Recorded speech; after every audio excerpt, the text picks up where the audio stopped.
చలో చలో చలో బీసీ బీసీ నువ్వే నీ తలరాతను రాసుకోలేసి చలో చలో చలో చలో చలో చలో బీసీ నువ్వే నీ తలరాతను రాసుకోలేసి 60% ఉండి అడుక్కునుడు ఏంది ఎవడా బిచ్చం ఎత్తే చెయ్యి సాపుడేంది ఓటేసే రోబోలా అయ్యా మనమేంది రాజకీయ అంటరాన్ని బతుకు మనకు ఏంది కమ్మరన్న సుత్తి గౌడన్న మారుకత్తి కాపన్న బయలెల్లవే నాగలి ఎత్తి గొల్ల కుర్మ చెల్లి ముదిరాజు పెద్ద తల్లి చూపిద్దాం వడ్ల పెద్ద బాడిష శక్తి మనం ఎంత మందో మనకు అంత వాట వచ్చదాకా గల్లి గల్లిలోల్లే పెట్టు బీసీ పుట్టుక పుడితే చీమునెత్తుకుంటే బీసీలో బీసీలకు ఏద్దాం ఓటు ఓటు ఏ చలో చలో చలో చలో చలో చలో బీసీ బీసీ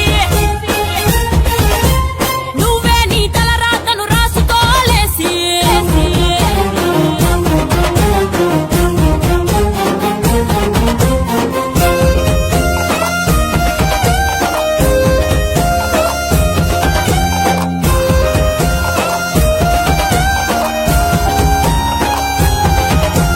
కుమ్మరి చెయ్యి సృష్టించునుకుండా వడ్డెర గన్ను పగలేసును బండ ఉప్పరి తాపి నిర్మించును ఇల్లు చాకలి తల్లి ఉతికేసును మైలా స్వర్ణకారుని నగలు అద్దును అందం మంగలి కత్తెర మనలా చేసును శుభ్రం పద్మశాలినే తన్నల బట్టల వర్ణం మేరన్నల కుట్టుకలతో మెరుసును దేహం ప్రతి వస్తువు తయారీలో మనమే ముందు పంటలు పండించే కాడ మనమే ముందు జనాభా లెక్క చూస్తే మనమే ముందు జెండాలు మోసే కాడ మనమే ముందు అసెంబ్లీలో ముందెందుకు లేమురా మనము అసలు కాడ మనమెందుకు కొసకైనాము ఎత్తు పొడవలెత్తు ఇరువాలు గొర్రు కొట్టు మోసాలను కర్రు కాల్చి వాతే పెట్టు కటిక కత్తి పట్టు వారు కట్టె ఎత్తు బీసీలను అనిచెటోని బిర్రుగా కొట్టు కొట్టు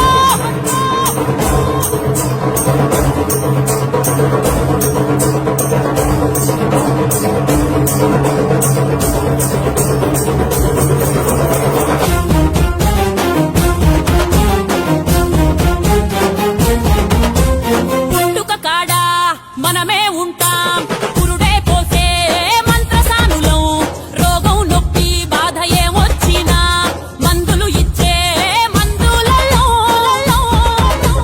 చావుల కాడ మనమే ఉంటాం పాడే ముందు ఆడి పాడే గంగేటోళ్ళం కాటిల పెట్టి కాల్చే కాడ కాపల కాసే కాటి కాపరి వాళ్ళం 100కు పై కులాలం అన్నదాతలం సిలువను భుజాన మోసే యేసు బిడ్డలం పండుగస్తే గాజులేసే పూసలోళ్ళం దేవునికే రూపమిచ్చే మేటి శిల్పులం పుట్టుక బతుకు చావులుండే బీసీలం అయిన మెట్ల రాజకీయ అంటరానోళ్ళం 500 ఇచ్చి బీసీల ఓట్లు నొక్కి 5 లక్షల కోట్లు మింగుతాండ్లు నక్కి మన గొడ్డలి ఘాటు గడ్డ పారతోటు చూపిద్దాం ఒక్కటయ్యే బీసీ వేటో ఏ చలో చలో చలో చలో చలో చలో బీసీ బీసీ నువ్వే నీ తలరాతను రాసుకోలేసి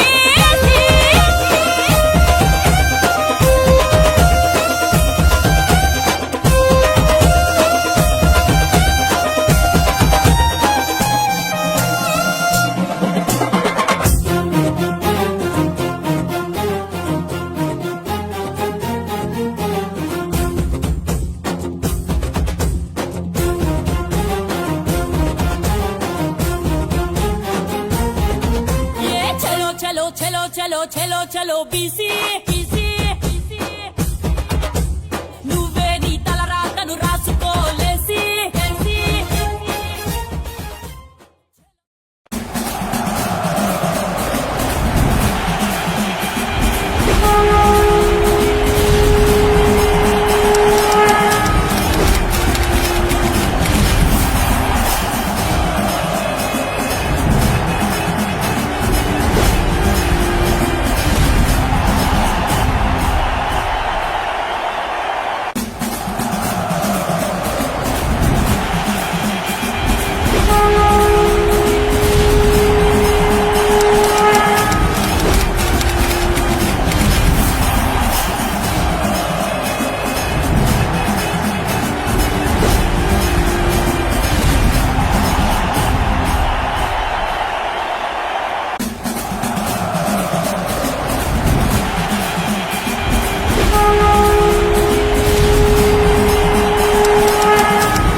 హాయ్ హలో నమస్తే వెల్కమ్ టు మార్నింగ్ న్యూస్. మీ సిద్ధగౌన సుదర్శన్ తీర్మానం మిత్రుడు తీర్మానం అభిమానులకి వెల్కమ్. ఇక ఆర్టీఆర్ ప్రెస్ మార్నింగ్ న్యూస్కు స్వాగతం.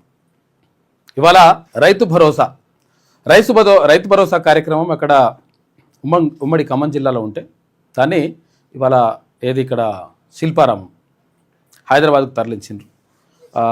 విడుదల కార్యక్రమాన్ని.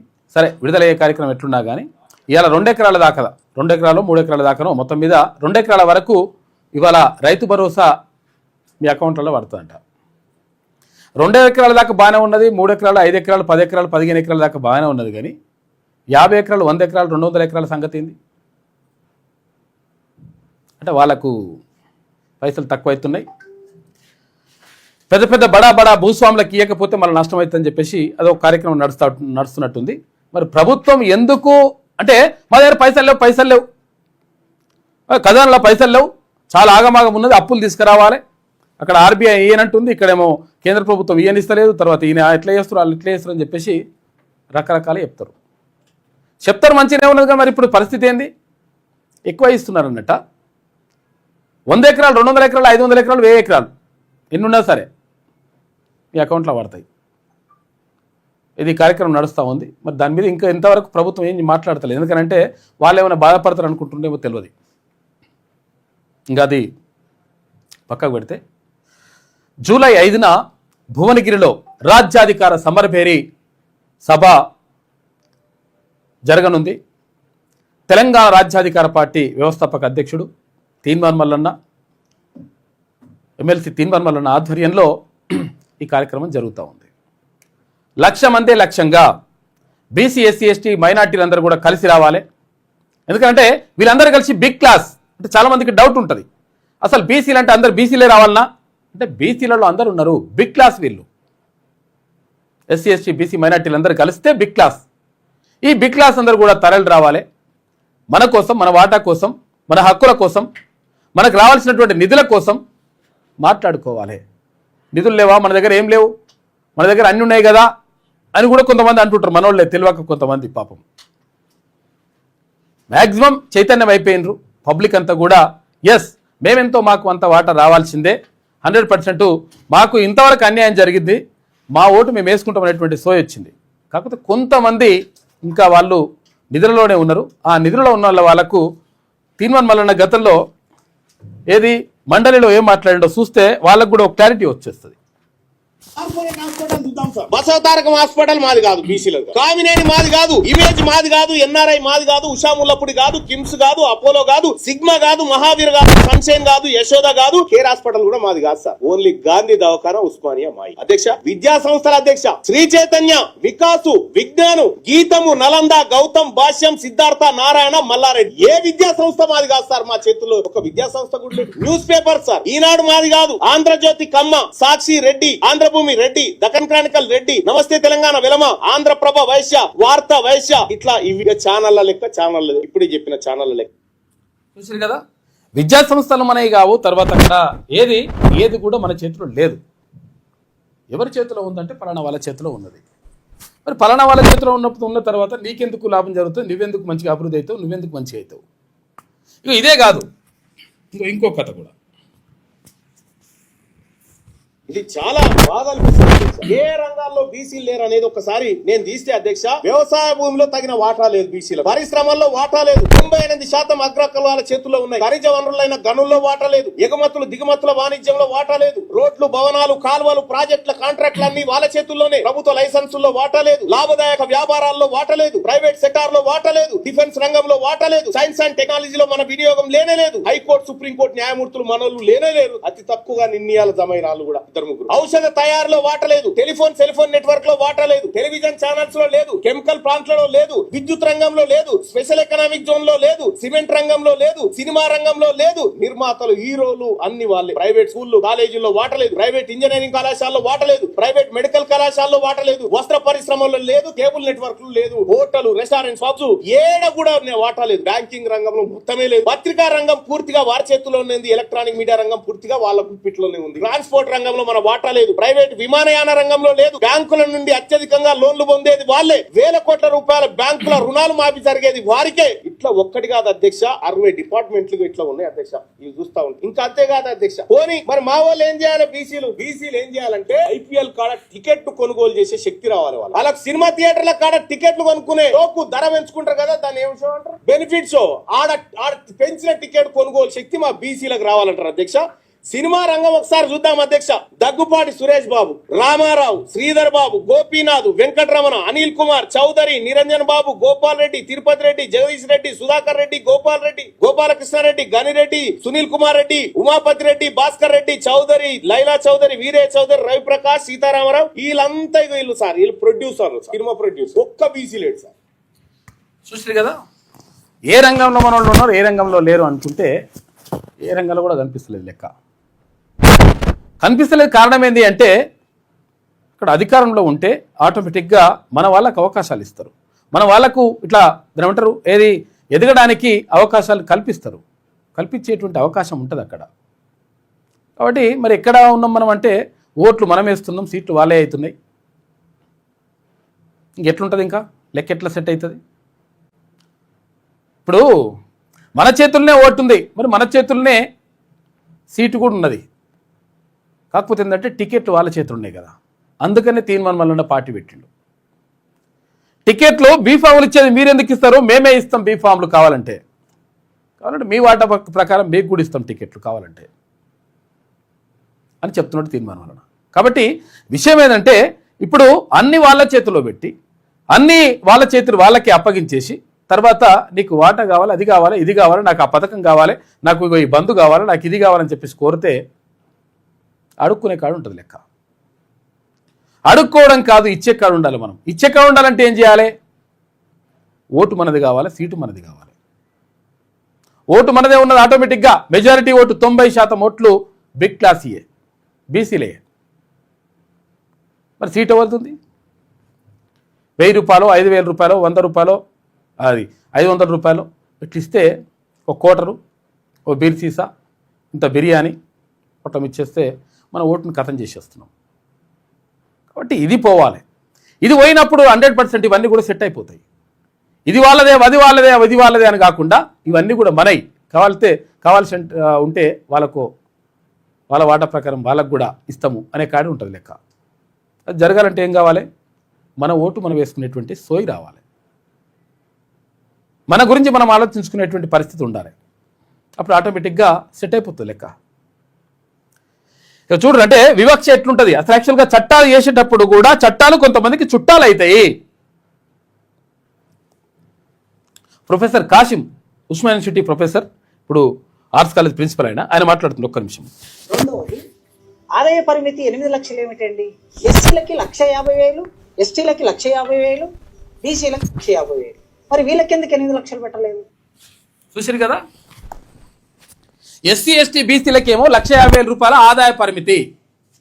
దీనికంటే ఎక్కువ ఉంటే వీడు పరిచినోడు. ఎవరు? ఎస్సీ ఎస్టీ బీసీలు అయితే. మరి అదే అగ్రవర్ణాలకైతేనంట 8 లక్షల రూపాయలు.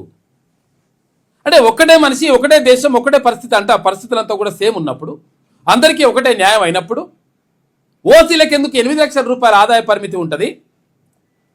బీసీ ఎస్సీ ఎస్టీ మైనార్టీలకు ఎందుకు 150,000 రూపాయలు ఉంటుంది? ఈ ప్రశ్నకు సమాధానం చెప్పగలుగుతారా? చట్టాలు అందరికీ సమానమే కదా, మరి ఎందుకు చుట్టాలు అవుతున్నాయి? ఇప్పుడు 8 లక్షల రూపాయలు ఉన్నటువంటి అగ్రవర్ణానికి చెందినటువంటి ఒక వ్యక్తి పేదవాడవుతాడు. 151,000 రూపాయలు ఉన్నటువంటి ఒక బీసీ కానీ, ఎస్సీ కానీ, ఎస్టీ కానీ బలిసినోడు, ధనవంతుడు అన్నట్టు. వీళ్ళకి వర్తించాయి. వీళ్ళేమో వీళ్ళకి 150,000 పరిమితి అంట, అక్కడ 8 లక్షల రూపాయల పరిమితి. ఇది వివక్ష అంటారా? దీన్ని ఏమంటారు? మనిషికి ఒక తీరుగు ఉంటుందా? కులానికి ఒక తీరుగు ఉంటుందా లెక్క? ఇప్పుడు అక్కడ ఏది సంచార జాతులకు సంబంధించినటువంటి నాయకులు వచ్చిండ్రు. పిలుపు ఒకసారి సంచార జాతులు నాయకులు వచ్చిండ్రు. ఈ సంచార జాతుల నాయకుల్ని పిలిస్తే వాళ్ళు ఏమంటారంటే,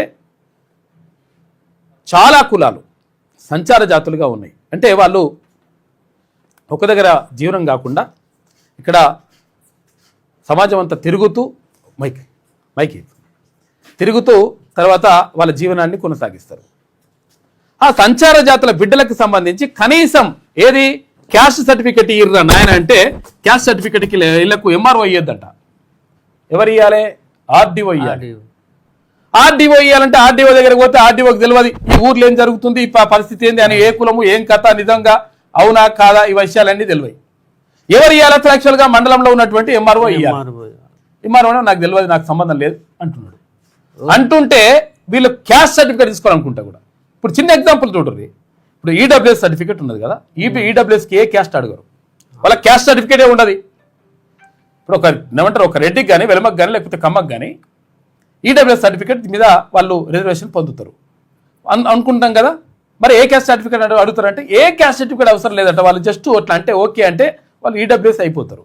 కానీ సంచార జాతి బిడ్డలు ఈడబ్ల్యూఎస్ రిజర్వేషన్ అనేది అత్యంత నమస్తే, అందరికి నమస్తే. తెలంగాణ సంచార జాతుల నుంచి వచ్చినాం. వీరభద్రియ, మాది బీసీ కేటగిరీలో పేరు డిఎన్టీ అన్నట్టు. నా పేరు సారంగి శివ.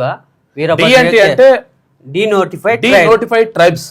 ఎన్టీ ఉంటది, డిఎన్టీ ఉంటది, సంచార అర్ధ సంచార జాతులు ఉంటాయి అన్నట్టు. ఇది కేంద్ర ప్రభుత్వం చాలా మందికి ఈ కులాల పేర్లు కూడా తెలియదు. తెలియదు. వాళ్ళందరినీ కూడా రేపు భువనగిరిలో జరిగేటువంటి సభకు తీసుకొస్తా ఉన్నాం. తీసుకొచ్చేసి అక్కడ, ఎందుకనంటే ఈ జాతుల బిడ్డలు మొత్తం కూడా నిర్లక్ష్యానికి గురైపోతున్నారు. కనీసం వాళ్ళకు విద్యకు దూరమయ్యారు. మొత్తం ఏంటంటే ఈ బ్రిటిష్ గవర్నమెంట్ లో వీళ్ళని క్రిమినల్ ట్రైబ్స్ గా గుర్తించారు అన్నట్టు. ఓకే, ఈ క్రిమినల్ ట్రైబ్స్ గా గుర్తించడం ద్వారా అందరూ మొత్తం అడవుల పొంటి ఇట్లా సంచారం చేయడం ద్వారా వీళ్ళు విద్యకు దూరమయ్యారు, రాజకీయానికి దూరమయ్యారు, ప్రతి దానికి దూరమయ్యారు. ఇప్పుడు ఏంటంటే కనీసం సర్టిఫికేట్, కుల సర్టిఫికేట్ తీసుకుందామన్నా గానీ ఎంఆర్ఓ ఆఫీసులు ఇవ్వడం లేదు. ఇక ఇప్పుడు కేంద్ర ప్రభుత్వం డీనోటిఫైడ్ గుర్తించింది. 51 కులాలను కూడా తెలంగాణలో గుర్తించారు. ఆ కనీసం ఇప్పుడు ఎస్సీలలో ఉన్న సంచార జాతులకు కూడా వాళ్ళకు క్యాస్ట్ సర్టిఫికేట్ ఇస్తలేవు. ఓలేదాసరి గాని, బేడబుడుగ జంగాలు గాని, ఇట్లా మళ్ళీ ఇప్పుడు బీసీ కేటగిరీలో ఉండే 51 ఉంటాయి. ఇప్పుడు ఒడ్డేర గాని, వాల్మీకి, బోయల్ వీళ్ళంతా సంచార జాతులే. ఈ సంచార జాతులకు దాదాపు కొన్ని కులాలకైతే అసలు వాళ్ళకు ఈ కులము బీసీలు అని చెప్పుకోవడం, వీళ్ళు బీసీలు అని చెప్పుకోవడానికి కూడా ఎవరికి తెలియదు. ఎవరికి తెలియదు వీళ్ళు కూడా బీసీలేనా అన్నట్టు. అంత ఘోరంగా ఉంటది పరిస్థితులు. వాళ్ళకు మొత్తము గ్రామాలలో ఉండదు కాదు, గ్రామాల బయటనే ఉంటది, గుడిసెలల్లో వేసుకొని వాళ్ళ సంచారం ఎంత ఘోరం. సంచార జాతులు అంటే ఒక చోట నివసించరు వీళ్ళు. అంటే వీళ్ళు ఎప్పుడు కూడా అంటే తిరుగుతూ ఉంటారు. తర్వాత వాళ్ళు ఆశ్రిత కులాలుగా కూడా ఆశ్రిత కులాలు ఉన్నాయి. ఇంకోటి ఏంటంటే బ్రిటిష్ కాలంలో ఏంటంటే రాజుల కింద సైన్యాధ్యక్షులుగా ఇలాంటి చేసిన వాళ్ళు కొంచెం గుడులను కాపాడేవారు. మొత్తం ఎవరైతే ఈ సంచార జాతులు బ్రిటిష్ వాడు ఎందుకంటే వీళ్ళని ఎందుకు క్రిమినల్ ట్రైబ్ గా గుర్తించిన అంటే మాకు వీళ్ళ నుంచి థ్రెట్ ఉంటదని. ఈ థ్రెట్ వల్లనే వాడు క్రిమినల్ ట్రైబ్స్ గా గుర్తించిండు. స్వతంత్రం వచ్చిన తర్వాత ఈ క్రిమినల్ ట్రైబ్ అనేది తీసేసినా గానీ ఆ మచ్చ అనేది పోలేదు. ఈ దయచేసి ఏంటంటే ఈ సంచార జాతులు మాకు కూడా ఇప్పుడు బీసీ కేటగిరీలో ఎట్లా డిఎన్టీగా గుర్తించారు, డిఎన్టీగా గుర్తించినా గానీ వీళ్ళకు విద్య రాజకీయంగా ఖచ్చితంగా కావాలి అంటే వీళ్ళను ప్రత్యేకంగా కొంచెం గుర్తిస్తే గాని వీళ్ళు ఈ బిడ్డలు సంచార జాతి బిడ్డలు రాజకీయ పైకి రాలేరు. ఇప్పుడు కులాల వరకు ఇప్పటి వరకు కనీసం వార్డు మెంబర్ కూడా కాలేదు. చాలా కులాలు ఒక్కరు వార్డు మెంబర్ కూడా కాలేదు. వార్డు మెంబర్ కూడా కాలేదు. జనసంఖ్య ఎందుకు లేదు? ఇప్పుడు ఒడ్డెర కులంలో దగ్గర 7 లక్షల పైన ఉన్నారు. వాల్మీకి బోయలు 4 లక్షల దగ్గర ఉన్నారు. ఒక్క గంగిరెద్దుల వాళ్ళు లక్ష, వంశరాజు లక్ష చిల్లర ఉన్నారు.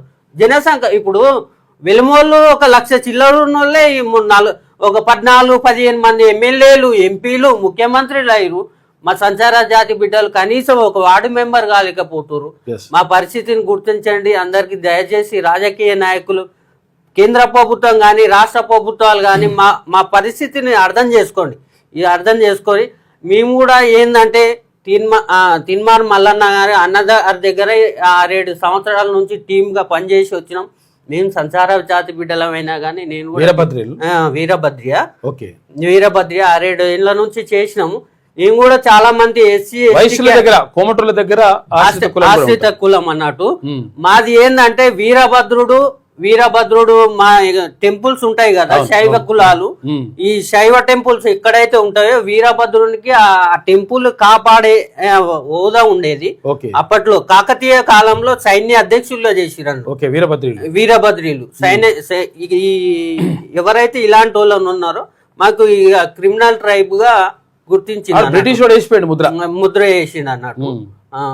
ఇప్పుడు ఏంటంటే అందరికి దయచేసి ఏం చెప్తున్నాం అంటే 5 తారీఖు గౌరవ తీర్మాన్ మల్లన్న గారు బీసీ భువనగిరిలో చెలో బీసీ కార్యక్రమం ఉన్నది. ఈ బీసీలో సంచార జాతులు బీసీ ఎస్సీ ఎస్టీ కేటగిరీలు ఉన్నాయి. ప్రతి ఒక్క సంచార జాతులకు అన్నగారు సుదర్శన్ అన్నగారు కూడా ధన్యవాదాలు చెప్తున్నాం. ఎందుకంటే ప్రతి ఒక్క కులాన్ని పిలిపించి అక్కడికి రమ్మని వాళ్ళ యొక్క విద్యలేని మీ కులాన్ని గురించి చెప్పుకోండి అని ఇంత అవకాశం ఇచ్చినందుకు గౌరవ తీర్మాన్ మల్లన్న గారికి, గౌరవ సుదర్శన్ అన్న గారికి, గౌడ అన్న గారికి ప్రత్యేక ధన్యవాదాలు చెప్తున్నా. ఈ ఛాన్స్ అనేది అన్ని అగ్రకులాల పార్టీలు ఇవ్వవు. ఒకటి గుర్తుపెట్టుకోండి. ఇన్ని రోజులు ఉన్నారు. చాలా మందికి చెప్పినాం, చాలా మందికి పెద్దలకు చెప్పినాం. నిన్ననే వాల్మీకి బోయ మీనగా గోపి గారిని కలిసినాం, వీరభద్రయ్యకు సంబంధించిన జగ్గయ్య సార్ని కలిసినాం, పెద్దలను కలిసినాం. అందరు ఏమంటున్నారంటే మేము కూడా వస్తాం, మాకు కూడా రాజ్యాధికారం గురించి మా హక్కుల గురించి పోరాటం చేస్తామని. ఇన్ని రోజులు సంచార జాతులు అంటే అనగారిన వర్గాలు ఎస్సీలకు దళిత బంధు పెడుతున్నారు. అందులో సంచార జాతులకు ఏది విషయం ఏంటంటే నిజంగా అసలు యాక్చువల్గా చాలా మందికి తెలియని విషయం ఏంటంటే బాలసంతులు కానీ గంగిరెద్దుల వాళ్ళు కానీ తర్వాత వీరభద్రులు కానీ చాలా దారుణమైనటువంటి పరిస్థితులు, ఘోరమైన పరిస్థితి. ఇక్కడ సంచార జాతులు ఇంకా దారుణమైన పరిస్థితి ఎదుర్కొంటారు. కనీసం విషయం ఏంటంటే అసలు యాక్చువల్గా ఇక్కడ దళిత సామాజిక వర్గం కూడా ఇంకా అంటే చిదరించుకునేటువంటి పరిస్థితుల్లో ఉన్న వాళ్ళు ఉన్నారు. కాకపోతే వీళ్ళు వీళ్ళు బీసీఏ కిందకు వస్తారు. దీంతో వీళ్ళు అసలు యాక్చువల్ గా రకరకాలుగా ఇబ్బందులు పడతా ఉన్నారు. అసలు యాక్చువల్ గా ట్రైబ్ గా ఉండాల్సిన వాళ్ళు తర్వాత డీనోటిఫైడ్ ట్రైబ్స్ గా చేసినప్పుడు ఆ దుర్మార్గం జరిగింది. దీని వల్ల నష్టం జరుగుతుంది. కాబట్టి తిన్మన్ వలన చెప్పిండు 100% 100 కులాలు కాదు 200 కులాల వరకు కూడా అక్కడ ఏది ఆ స్టేజ్ పైన ఒక్కొక్క కులానికి నుంచి ఒక్కొక్క రిప్రజెంటేటివ్ని 100% మనం తీసుకుందాం, డెఫినెట్గా వాళ్ళని స్టేజ్ మీద కూర్చోబెడదాం, వాళ్ళకి సరైన గౌరవం ఇద్దామన్నాడు. తర్వాత శివ చాలా మందితోటి కోఆర్డినేట్ చేస్తూ ఉన్నాడు. సంచార జాతులు బీసీ సంచార జాతులు కానీ తర్వాత ఎస్సీల్లో మనకు అసలు యాక్చువల్గా మేజర్గా తెలిసేది ఏంటంటే మాదిగ సామాజిక వర్గం మాల సామాజిక వర్గం మాత్రమే మనకి ఎక్కువ మనతో కలిసి మంచిగా ఉంటారు కాబట్టి వాళ్ళ మట్టుకి మనకు ఎక్కువ తెలుసు. కాకపోతే ఏంటంటే 57 ఉపకులాలు ఉన్నాయి. ఈ 57 ఉపకులాలకు సంబంధించి కూడా మాట్లాడినాం. 100% ఎస్సీ ఎస్టీ బీసీ మైనార్టీలు అందరూ కూడా కలిసి పనిచేయాలి. తర్వాత ఎవరైతే కింది వర్గాలు ఉన్నాయో వాళ్ళని పైకి తీసుకురావాలి. అంతేగా నిన్ననే రేణుల శంకర్ అని దాసరి సంబంధించిన కనీసం వాళ్ళకు కుల సర్టిఫికేట్ వస్తలేదా, క్యాస్ట్ సర్టిఫికేట్ ఇస్తారు. ఆ బ్రదర్ కూడా ఆయన రాష్ట్ర కోశాధికారి అన్నట్టు. అతను కూడా మేము కూడా రాజ్యాధికారం గురించి వస్తాం, ఖచ్చితంగా బీసీలకు మద్దతు ఇస్తాం, బీసీలు ఉండే ప్రతి ఒక్కరికి మద్దతు ఇస్తామని వాళ్ళు నిన్ననే చెప్పడం జరిగింది. చాలా మంది బీసీ ఎస్సీ కేటగిరీలో ఉండే సంచార జాతులను కలవడం జరుగుతుంది. ప్రతి ఒక్కరికి ఆహ్వానం ఇస్తాం, ప్రతి ఒక్కరికి రావాల్సిందిగా మనవి చేస్తున్నా. కొంతమందికి విషయం ఏంటంటే అందరికీ పేర్లు తర్వాత ఇవన్నీ కూడా తెలియకపోవచ్చు, స్వతహా కూడా రావచ్చు. అందరికీ ఆహ్వానం. కాబట్టి అందరూ రండి, ఎందుకంటే ఇది బీసీ ఎస్సీ ఎస్టీ మైనార్టీలకు సంబంధించినటువంటి అంశం. కాబట్టి అందరూ కూడా తరలి రావాలని చెప్పేసి థ్యాంక్ యూ, ధన్యవాదాలు. Thank you. ఇది విషయం ఏంటంటే ఇక్కడ రాజ్యాధికార సమర పేరులో అన్ని కులాలకు సంబంధించినటువంటి ఒక సమాహారంగా కనిపిస్తుంది. అక్కడ ఒక పూల గుచ్చంలాగా కనిపిస్తుంది అక్కడ. ఎందుకంటే ఈ ఒకటే కులం ఉండాలి, ఈ 2 కులాలు ఉండాలి, తర్వాత ఇవి ఉండొద్దు, ఇవన్నీ లేదు లెక్క. అందరినీ కూడా గౌరవించాలి. ఎస్టీలో ఉన్నటువంటి బిడ్డలు, ఎస్టీలకు ఉన్నటువంటి కులాలన్నింటినీ కూడా, తర్వాత ఇక్కడ బీసీలో ఉన్నటువంటి బిడ్డలను, ఇక్కడ ఎస్టీకి సంబంధించినటువంటి ఇక్కడ ఏది ఆదివాసీ బిడ్డలు కానీ తర్వాత గిరిజన బిడ్డల్ని అందరినీ కూడా గౌరవించుకోవాలనేటువంటి ఉద్దేశంతో ప్రతి ఒక్కరి కులాన్ని నుంచి ఒకరు కనీసం రిప్రజెంటేటివ్గా ఉండాలని చెప్పేసి వాళ్ళ పైన స్టేజ్ పైకి పిలిచి వాళ్ళని గౌరవించాలని చెప్పేసి తీర్మానం మల్లన్న నిర్ణయించాడు. కాబట్టి ఇదంతా కూడా నడుస్తూ ఉంది కార్యక్రమం. అంటే ఎప్పుడు కూడా వీళ్ళకి సంబంధించి మాట్లాడలేదు ఎవరు కూడా. తర్వాత వీళ్ళకి సంబంధించి ఎవరు కూడా కనీసం ఆలోచన చేయలేదు. ఎందుకంటే ఓట్లు తక్కువ ఉన్నాయని. కానీ ఓట్లు ఎక్కువ ఉన్నటువంటి మన గురించి కూడా వాళ్ళు ఆలోచన చేస్తలేరు ఎవరు, పాలకులు. కాబట్టి ఓట్లు ఎవరు ఎక్కువ ఉన్నాయి, ఓట్లు ఎవరు తక్కువ ఉన్నాయి, ఎవరు అన్యాయానికి గురవుతున్నారు, ఇవన్నీ కూడా లెక్క తేల్చాల్సిన అవసరం ఉన్నది. ఇంకా భువనగిరిలో జరిగేటువంటి 5వ తారీఖు అంటే ఇప్పుడు ఇలా సండే ఆదివారం నాడు సాయంత్రం 4 గంటలకు జరిగేటువంటి సభకు అందరూ తరలి రావాలని చెప్పేసి పిలుపునిస్తా ఉన్నాడు తీర్మానం వలన. ఇక వార్తల్లోకి వెళ్తే ముందుగా వెలుగుదిన పత్రిక చూద్దాం. యూరప్ నిప్పుల కొలిమి. ఈ ఎల్నినో ప్రభావంతో మొత్తం కూడా ఆగమాగం అవుతుంది కథ. అసలు యూరోప్లో మ్యాక్సిమం ఎట్లుంటుంది, చల్లటి వాతావరణం ఉంటుంది చాలా దేశాల్లో. కానీ ఇప్పుడు ఎంతవరకు వచ్చిందంటే పరిస్థితి, డాంబర్ రోడ్ ఉంటుంది కానీ డాంబర్ రోడ్ కరిగిపోయి మొత్తం ఇట్లా పోతుందంట. ఏదైనా ఒకవేళ సిమెంట్ అవి ఏమైనా ఉంటే మొత్తం కూడా అవి పగిలిపోయి ఇండ్లు కూడా మొత్తం కూడా ఎక్కడికక్కడ పర్యలు వస్తున్నాయట. అంత దారుణమైన పరిస్థితి ఉంది. యూరప్ నిప్పుల కొలిమి. రికార్డులను బద్దలు కొడుతున్న బాణుడు అంటే సూర్యుడు. కరిగిపోతున్న డాంబర్ రోడ్డు, కాంక్రీట్ స్లాబ్లకు పగుళ్ళు వస్తున్నాయి. దెబ్బతిన్న రైల్వే పట్టాలు, ప్రజా రవాణాకు ఆటంకం. 4 రోజుల్లో వడగాల్పులకు 1300 మంది చచ్చిపోయారట. పువ్వు చూడు ఒక్కసారి, 4 రోజులలో 1300 మంది చచ్చిపోయారట. ఎట్లా? వడగాలులకు తట్టుకోలేదు. నిజంగా విషయం ఏంటంటే మన దగ్గర 40 నుంచి 45 డిగ్రీలు అంటే మన దగ్గర ఒక రకంగా మన వాళ్ళు తట్టుకోగలుగుతారు. ఎందుకంటే మన దగ్గర కొంచెం వేడి ప్రదేశం కాబట్టి అక్కడ అది కూడా తట్టుకోలేని పరిస్థితులు ఉంటారు. 1300 మంది మృతి. అనేక ప్రాంతాల్లో పగటి ఉష్ణోగ్రతలు 40 నుంచి 45 డిగ్రీలు ఉందట. 850 నగరాల్లో సుమారు 45% all time heat street east చేస్తుందని చెప్పేసి అంటున్నారు. ఏది? వడగాలుల ప్రభావం విపరీతంగా ఉందంట. మానవ తప్పిదాలే కారణమని తేల్చిండ్రు శాస్త్రవేత్తలు. ఎందుకంటే మనం చేస్తున్నదే. ఇంధన వాడకాన్ని తగ్గించడమే పరిష్కారం అని సూచన. మొత్తం కాలుష్యంగా మారుస్తున్నాం. దీంతో అక్కడ ఏదో పొర ఉంటుంది కదా, ఓజోన్ పొర ఒక రంధ్రం పడితే ఇంకా దారుణంగా ఉంటుంది పరిస్థితి. కాబట్టి మనమే చేసుకుంటున్నాము. మనిషి తన వినాశనాన్ని మనిషి తెచ్చుకుంటున్నట్టుగా కనిపిస్తుంది. కాబట్టి మరి ఏం చేస్తారు, ఏం కథ, దీని మీద పరిశోధనలు ఏం జరుగుతాయి? అసలు యాక్చువల్గా అన్నీ కనిపెట్టగలుగుతారు కానీ ఇప్పుడు చూడు ఇవి వస్తాయి ఇట్లా అని చెప్పేసి అంటున్నారు. కానీ దానికి ఎట్లా మరి కట్టడి చేయొచ్చు, ఏం కథ అనే దానిపైన మరి ఇంకా ఏం జరుగుతలేదు, ఇంకా చూడాలి. జర్మనీలో ఎండవేడికి రోడ్డుపై కరిగిన తార్ రోడ్డు, డాంబర్ మొత్తం కరిగిపోయింది. ఇక్కడ ఫ్రాన్స్లో ఓ షాప్ నుంచి ఏసీలను ఎత్తుకొలుతున్నారట జనం, ఎత్తుకపోతురు. ఆడికి వచ్చింది కథ. యూరప్ నిప్పుల కొలిమిలా మారింది. చరిత్రలోనే అత్యంత తీవ్రమైన సుదీర్ఘమైన హీట్ వేవ్ అంటే వడగాల్పులు కూరల్లో చిక్కుకొని అల్లాడిపోతున్నది. కార్బన్ కాలుష్యం కారణంగా మరింత కూరలు చాచిన ఈ వేడి ప్రభుత్వాల ముందు జాగ్రత్తలు తీసుకోకపోవడంతో ప్రజలకు నరకాన్ని చూపిస్తున్నది. ఫ్రాన్స్ చరిత్రలోనే అత్యంత వేడిగాలులు రాత్రిని నమోదు చేయగా బ్రిటన్, స్విట్జర్లాండ్ దేశాలు జూన్ నెలలో ఆల్ టైమ్ రికార్డు ఉష్ణోగ్రతలను బద్దలు కొట్టాయి. ఇక ఎండవేడికి పలు చోట్ల కాంక్రీట్ స్లాబులు పగుళ్ళు పడుతున్నాయి. రైల్వే పట్టాలు దెబ్బతినడం, రోడ్లు పగిలిపోవడంతో ప్రజా రవాణా స్తంభించిపోయింది. ఎండ కారణంగా 1300 మంది మృత్యువాత పడ్డట్టు ప్రపంచ ఆరోగ్య సంస్థ WHO వెల్లడించింది. ఎండకు 1300 మంది చచ్చిపోయారట 4 రోజులల్లా. అయితే దీనికి మానవ తప్పిదాలే అసలు కారణమని శాస్త్రవేత్తలు తేల్చారు. మానవ చర్యలతో కలిగిన వాతావరణ మార్పులతోనే యూరప్ ఖండం గతంలో ఎన్నడూ లేనంతగా వేడెక్కుతున్నదని గుర్తించారు. ఈ హీట్ వేవ్స్ వాతావరణంలో సంభవిస్తున్న ఒక ప్రమాదకర మార్పునకు సంకేతమని పేర్కొంటున్నారు. చూసుకోగా చాలా డేంజర్ ఉందట పరిస్థితి. ఎట్లయితుందో ఏమవుతుందో అర్థమవుతలేదు. అక్కడ ఎల్లినో వస్తుంది, సూపర్ ఎల్లినోగా మారుతుందట. మారితే ఇప్పుడేం వానలు వస్తలేవు. జూన్ అయిపోయింది, మొత్తం దాదాపు జూన్ అయిపోయినట్టే. జూన్ అయిపోయినా కానీ వానలు లేవు. ఎండలు విపరీతంగా ఉన్నాయి, వేడి మొత్తం తట్టుకోలేకపోతున్నాం. మరి ఎక్కడ పోతుంది, ఏం కథ, ఏమవుతుందో అర్థమవుతలేదు పరిస్థితి.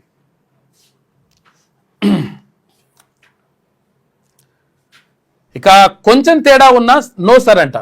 ఏది? ఇప్పుడు SIR పేరుతోటి మొత్తం కూడా ఓటరు లిస్టు ప్రక్షాళన చేస్తున్నారు కదా. ఈ ప్రక్షాళనలో భాగంగా చిన్న అటు ఇటు ఏమైనా తేడా వస్తే అలా కంప్యూటర్ లెక్కిస్తే అది పోతలేదట, సెట్ అవుతలేదట. ఏ చిన్న పొరపాటు ఉన్నా కానీ దీంతో ఎంతమంది ఓట్లు పోతాయో ఎంతమంది ఓట్లు ఉంటాయో తెలియదు. అటువంటి పరిస్థితికి వచ్చింది. నిజంగా నిజాయితీగా ఇక్కడ ఉన్న వాళ్ళు ఉన్నారా, కరెక్ట్గా ఉన్నారా, కరెక్ట్గా దాన్ని ఏమంటారు సర్వే చేసేసి తేల్చేస్తే సరిపోతుంది. అట్లా కాకుండా ఇప్పుడు మరి వాళ్ళు పెట్టిన నిబంధనలే ఇట్లనే ఉండాలంటే ఆటోమేటిక్గా చాలామందికి కష్టమే ఉన్నట్టుంది పరిస్థితి. ఇంటి పేరు, తండ్రి పేరు, వయస్సు తేడాలుంటే యాక్సెప్ట్ చేయని యాప్. ఇక కరెక్షన్స్ చేసేందుకు సంబంధిత కార్డులు, పత్రాలు దగ్గర పెట్టుకోవాలంటున్నారు బిఎల్ఓలు, ఎవరు బూత్ లెవెల్ ఆఫీసర్స్. డబుల్ ఓట్ల విషయంలో ఇక్కడ ఓటు కావాలంటే అక్కడ అన్మ్యాపింగ్ చేసుకోవాల్సిందే. 2 ఓట్లు ఉన్నాయి అనుకో, కొంతమందికి సిటీలో ఉంటుంది ఓటు, హైదరాబాద్లో ఉంటుంది, ఊర్లో ఉంటుంది.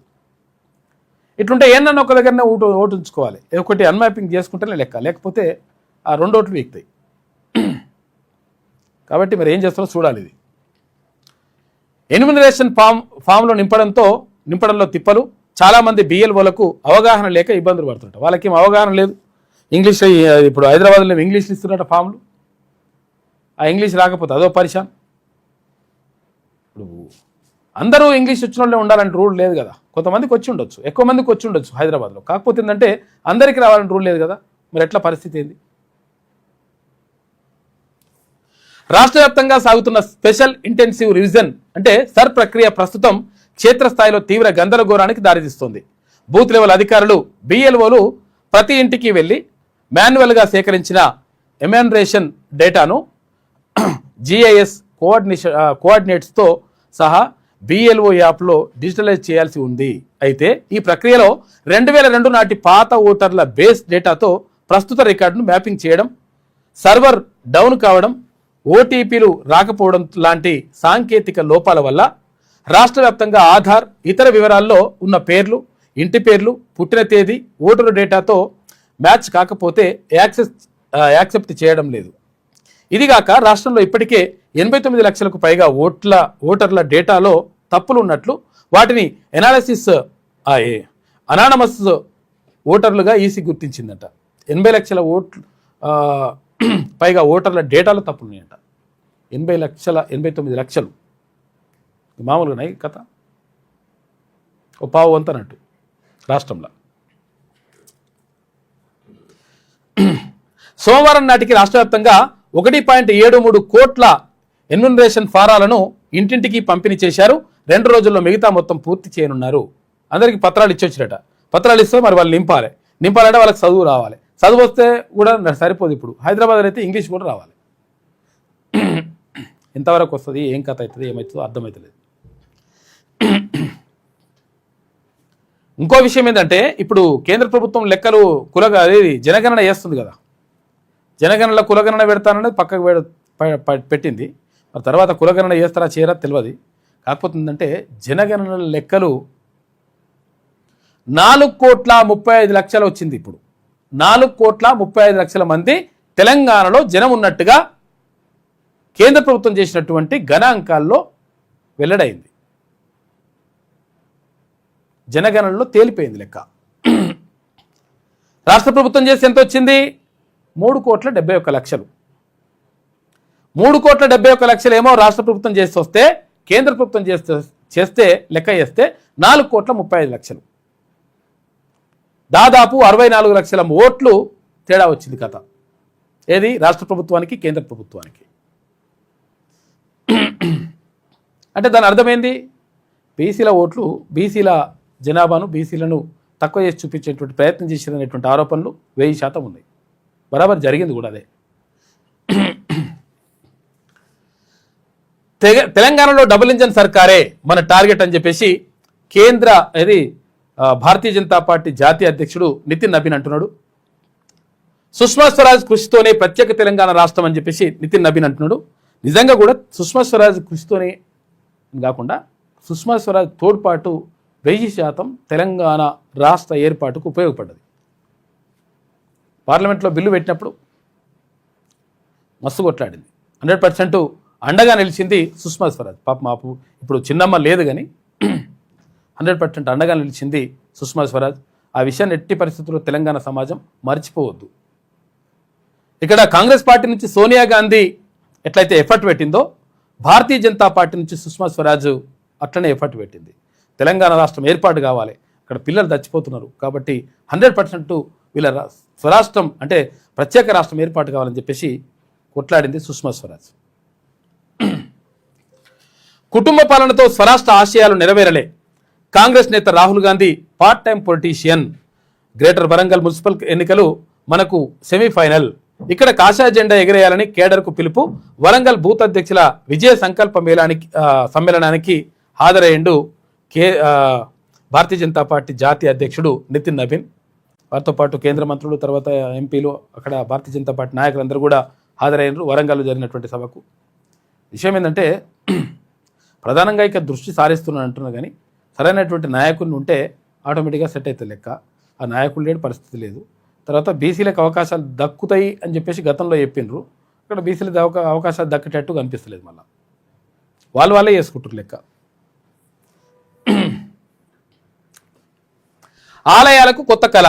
10 ఏళ్లలో ఒక యాదాద్రి, ఇవాళ 20 టెంపుల్స్ అభివృద్ధి అని చెప్పేసి ఒక ప్రత్యేక కథనం వేసింది వెలుగు దినపత్రిక. గతంలో కేసీఆర్ ప్రభుత్వం ఉన్నప్పుడు, అధికారం ఉన్నప్పుడు, అక్కడ కొండగట్టు అంజనకు నీకు 100 కోట్లు ఇస్తానని ఆయన చెప్పిండు. అక్కడ భద్రాద్రి రామన్న నీకు కూడా 400 కోట్లు ఇస్తానని ఆయన చెప్పిండు. అక్కడ ఇక్కడ అందరికీ ఆలకీలకు చెప్పించిండు, హామీలు ఇచ్చిండు, అవతల పడ్డాడు కాకపోతే ఏంటంటే యాదగిరిగుట్టను మాత్రం మంచిగా చేసిండు. యాదగిరిగుట్టను ఒక్కదాన్ని గట్టిగా అభివృద్ధి చేసిండు. అయితే ఇప్పుడు ఉన్నట్టు ప్రభుత్వం ఏమంటుందంటే యాదగిరిగుట్టను ఒక టెంపుల్నే అభివృద్ధి చేసిండు కదా కేసీఆర్ ఉన్నప్పుడు. ఇప్పుడు కాంగ్రెస్ ప్రభుత్వం అధికారంలోకి వచ్చిన తర్వాత దాదాపు ఒక 20 ప్రధాన ఆలయాలని అభివృద్ధి చేస్తాము అని చెప్తా ఉంది. కొన్నేమో నిధులు కేటాయించారు, కొన్ని పనులు పూర్తవుతున్నాయి. కొన్నిటికి టెండర్ విలువాల్సి ఉందంట. దానికి సంబంధించి నడుస్తూ ఉంది. ఇక్కడ కీసరగుట్ట కానీ, తర్వాత ఇక్కడ అన్ని బాసర ఆలయానికి ఆల్రెడీ కేటాయించిండ్రు, అక్కడ భద్రాద్రికి కేటాయించిండ్రు. ఎందుకంటే ఇక్కడ గోదావరి పుష్కరాలు కూడా ఉన్నాయి కాబట్టి ఈ పరివాహక ప్రాంతంలో అదొక కథ నడుస్తూ ఉంది. మొత్తం మీద రాష్ట్ర వ్యాప్తంగా 20 ఆలయాలు అభివృద్ధి చేస్తామని చెప్తున్నారు. 2216 కోట్ల రూపాయలతో ప్రధాన ఆలయాల్లో పునర్నిర్మాణ పనులు. ఇప్పటికే వేములవాడ, బాసర, భద్రాద్రి, కాళేశ్వరంలో పనులు షురు అయినాయి. ఇక ధర్మపురి, జోగులాంబ, పెద్దమ్మ, భద్రకాళి, కీసరగుట్ట, ఇటు చెరువుగట్టు పనులకు టెండర్లు పిలిచిండ్రు. 101 కోట్ల రూపాయలతో మేడారంలో సమ్మక్క సారలమ్మ గద్దెల పునర్నిర్మాణ పనులు పూర్తయిపోయినాయి. మరో 9 ఆలయాలకు మాస్టర్ ప్లాన్ రెడీ అయింది. మొత్తం 20 ఆలయాలు మళ్ళీ కొంతవరకు మార్గదర్శి తీసుకురావాలని చెప్పేసి భావిస్తూ ఉందంట రాష్ట్ర ప్రభుత్వం. అందులో భాగంగా నడుస్తుంది వ్యవస్థ. రాష్ట్రంలోని ప్రధాన ఆలయాలకు మార్గదర్శి పడుతున్నది. తెలంగాణ వచ్చాక 10 ఏళ్లలో ఒక్క యాదాద్రి ఆలయం నిర్మాణం చేపడితే కాంగ్రెస్ అధికారంలోకి వచ్చిన కేవలం 2.5 ఏళ్లలో 2216 కోట్ల రూపాయలతో 20 ప్రధాన ఆలయాల పునర్నిర్మాణ పనులను భుజానికెత్తుకున్నది. 11 ప్రధాన ఆలయాల్లో చేపడుతున్న విస్తరణ పనులు వివిధ దశల్లో ఉండగా మరో 9 ముఖ్యమైన టెంపుల్స్ అభివృద్ధికి మాస్టర్ ప్లాన్ సిద్ధమయ్యాయి. వేములవాడ, బాసర, భద్రాద్రి, కాళేశ్వరం దేవస్థానాల్లో ఇప్పటికే పనులు జోరుగా సాగుతున్నాయి. కొండగట్టు, ధర్మపురి, జోగులాంబ, పెద్దమ్మ, భద్రకాళి, కీసరగుట్ట, ఇటు చెరువుగట్టు పనులకు టెండర్లు చివరి దశకు చేరుకున్నాయి. ఇక్కడ మేడారంలోనూ 101 కోట్ల రూపాయలతో సమ్మక్క సారలమ్మల గద్దెల పునర్నిర్మాణ అభివృద్ధి పనులకు కాంగ్రెస్ ప్రభుత్వం పూర్తి చేసిన సంగతి తెలిసిందే.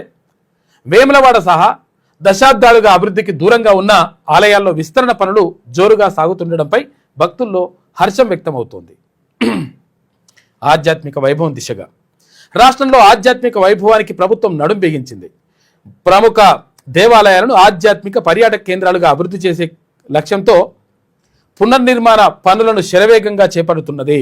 గత ప్రభుత్వం కేవలం యాదాద్రి పునర్నిర్మాణానికి పరిమితమై మిగిలిన ఆలయాలను నిర్లక్ష్యం చేసింది. కానీ కాంగ్రెస్ ప్రభుత్వం అధికారంలోకి వచ్చాక ప్రధాన ఆలయాల పునర్నిర్మాణ పనులు, ఇతర అభివృద్ధి పనులకు శ్రీకారం చుట్టింది అని చెప్పేసి ఒక ప్రత్యేక కథనం వేసింది.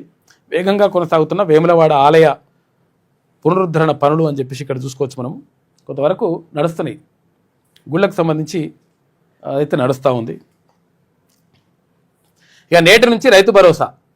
హైదరాబాద్లోని శిల్పకళా వేదిక నుంచి ప్రారంభించనున్న సీఎం రేవంత్ రెడ్డి తొలి విడత రైతుల ఖాతాల్లో 2482.02 కోట్ల రూపాయలు జమ అవుతాయంట. వర్షాల నేపథ్యంలో రైతు ఆశీర్వాద సభ అక్కడ ఖమ్మం జిల్లాలో ఉండే దాన్ని హైదరాబాద్ నుంచి రైతులతో వీడియో కాన్ఫరెన్స్ ద్వారా చేయాలని చెప్పేసి అనుకుంటారట. శిల్పకళా వేదికగా ఈ సభ నడుస్తుంది. ఇప్పుడు ఇవన్నీ అన్ని పేపర్లలో యాడ్ ఇచ్చిండ్రు, సగం పేజీ యాడే.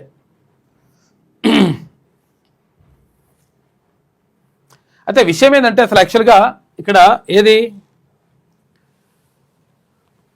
2,000 కోట్ల రూపాయలు పైగా ఇక్కడ ప్రభుత్వ ఉద్యోగులు ఎవరైతే ఉన్నారో రిటైర్మెంట్ అయిన వాళ్ళు వాళ్ళ బకాయిలు చెల్లిస్తామని చెప్పేసి రాష్ట్ర ప్రభుత్వం చెప్తుంది, మంచిగానే ఉన్నది. అయితే ఆర్టీసీ కార్మికులకు సంబంధించి 2,000 కాదు 4,000 కోట్లు ఆర్టీసీ కార్మికులకు సంబంధించి 1,000 కోట్ల రూపాయలు బకాయిలు ఉన్నాయి. దాంతో మొత్తం కూడా ఆర్టీసీ కార్మికులు ఎవరైతే రిటైర్ అయిన వాళ్ళు ఉన్నారో పాపం వాళ్ళు ధర్నాలు చేస్తూ ఉన్నారు, రస్తారోకాలు చేస్తూ ఉన్నారు, చచ్చిపోతున్నారు పాపం. బిడ్డల పిల్లలు లేక, తర్వాత ఇక్కడ ఆరోగ్యానికి ఖర్చు పెట్టలేక, తర్వాత రిటైర్ అయిన తర్వాత జీతం రాక రకరకాల ఇబ్బందులు పడుతుంటే వాళ్ళది కూడా చూస్తే బాగుంటుంది అని చెప్పేసి కార్మిక సంఘాల నాయకులు అంటున్నారు. మన సాజిద్ ఇక్కడ ఉమ్మడి అది హైదరాబాద్ గ్రేటర్ హైదరాబాద్ జిల్లా గ్రేటర్ హైదరాబాద్ అధ్యక్షుడు ఏది BWU గ్రేటర్ హైదరాబాద్ అధ్యక్షుడు సాజిద్ పంపించిండు. అయితే విషయం ఏంటంటే 4,000 కోట్ల రూపాయలు ప్రభుత్వ ఉద్యోగులకు బకాయిలన్నీ చెందిస్తా అంటారు, సంతోషం. కానీ 1,000 కోట్ల రూపాయల దాకా ఉన్నాయి ఎవరి ఆర్టీసీ కార్మికులై. ఆర్టీసీ కార్మికులను కూడా అంటే మీలో ఒకరుగా చూడండి, వీళ్ళ బాధలు కూడా పట్టించుకోండి అని చెప్పేసి విజ్ఞప్తి చేస్తున్నారు వాళ్ళు. ప్రభుత్వ ఉద్యోగులకు 4,000 కోట్ల రూపాయలు, ఆర్టీసీ రిటైర్డ్ కార్మికులకు 1,000 కోట్లు ఇవ్వలేరా? తెలంగాణ రాష్ట్ర ప్రభుత్వం ప్రభుత్వ ఉద్యోగుల బకాయిలు చెల్లింపుల కోసం 4,000 కోట్ల రూపాయలు విడుదల చేయడం స్వాగతించదగ్గ నిర్ణయం. అయితే సంవత్సరాల పాటు సంస్థకు సేవలందించిన సుమారు 17,000 మంది ఆర్టీసీ రిటైర్డ్ కార్మికులు తమ పదవీ విరమణ ప్రయోజనాల కోసం ఇప్పటికీ ఎదురు చూస్తున్నారు. 17,000 మంది రిటైర్ అయిన వాళ్ళు ఆర్టీసీలో. ప్రభుత్వం కేవలం 1,000 కోట్ల రూపాయలు విడుదల చేస్తే వేలాది మంది రిటైర్ ఉద్యోగులకు న్యాయం జరుగుతుంది. ఈ అత్యంత కీలకమైన అంశంపై ఇప్పటి వరకు ఏ ఆర్టీసీ యూనియన్ నాయకత్వం కూడా గట్టిగా స్పందించకపోవడం బాధాకరం. బహుజన వర్కర్స్ యూనియన్ ఏది తెలంగాణ రాజ్యాధికార పార్టీకి తీన్మార్మలన్న పార్టీకి అనుబంధంగా ఏదైతే కార్మిక సంఘం ఉందో, ఏది బహుజన వర్కర్స్ యూనియన్ ఏదైతే ఉందో ఆ సంఘం రిటైర్డ్ కార్మికుల హక్కుల కోసం పోరాటం చేయడానికి పూర్తిగా సిద్ధంగా ఉంది. జూలై 5 తర్వాత రిటైర్డ్ కార్మికుల ప్రయోజనాల సాధన కోసం కార్యాచరణను ప్రకటిస్తాము అని చెప్పి చెప్తున్నారు. తెలంగాణ రాజ్యాధికార పార్టీ TRP అనుబంధ బహుజన వర్కర్స్ యూనియన్ కార్మికుల BWU కార్మికుల హక్కుల కోసం నిరంతరం పోరాటం మా లక్ష్యం అని చెప్తా ఉన్నారు.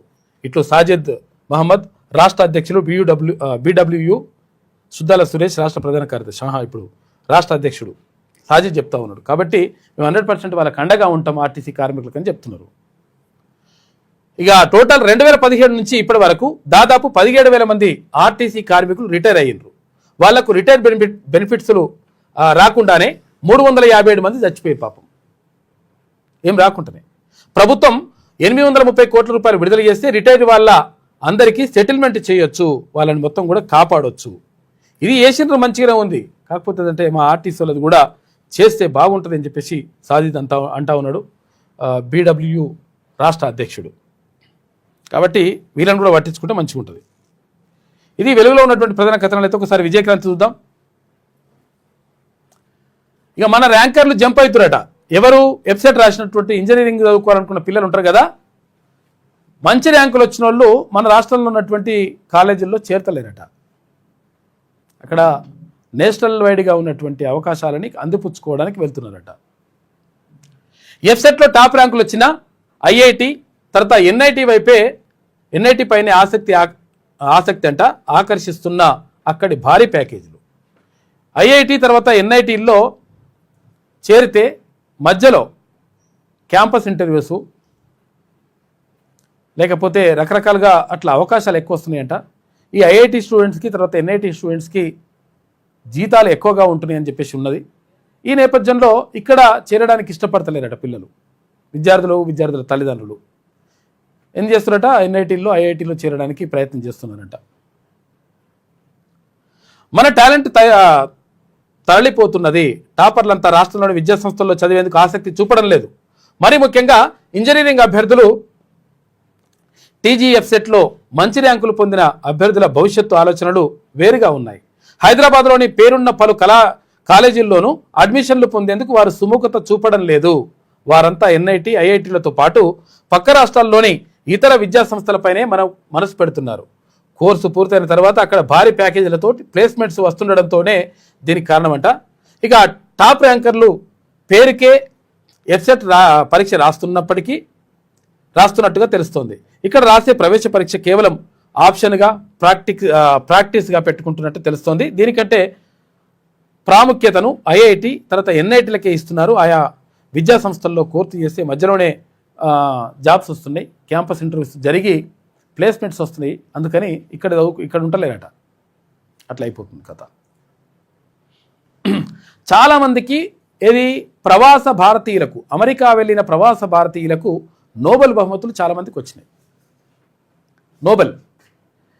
నోబెల్ బహుమతులు ఎందుకు వస్తున్నాయి? మరి వాళ్ళకి ఎందుకు వస్తున్నాయి, మనకెందుకు వస్తలేవు? మన దగ్గర టాలెంట్ లేదంటే మనోళ్ళే అక్కడికి పోయిన తర్వాత వాళ్ళు అమెరికా పౌరసత్వం ఇచ్చి వాళ్లకు వాళ్ళకు కావలసినటువంటి చదువులు కావలసినటువంటి సౌకర్యాలు కల్పించి, నిధులేమైనా అవకాశం ఉంటే వాటిని కూడా సమకూర్చి, అవసరం ఉంటే తర్వాత ఏమి కావాలన్నా వాళ్లకు అన్ని రకాల సహాయ సహకారాలు అందించి వాళ్ళ పరిశోధనలకు తోడ్పడుతూ ఉంది పాశ్చాత్య దేశాలు, అమెరికా లాంటి దేశాలు.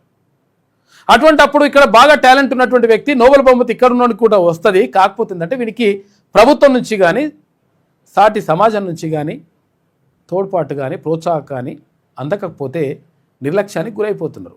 అందుకని ఏం చేస్తున్నారు? దానిమని జంప్ అయిపోతున్నారు. ఎవరికి వస్తున్నాయి మరి అవార్డులు? వేరే దేశాలకు వస్తున్నాయి. మరి మనోడా కాదా అంటే మనోడే, రక్తం మనదే. కాకపోతే ఏంటంటే ఎక్కడ పౌరసత్వం అక్కడ తీసుకుంటున్నారు.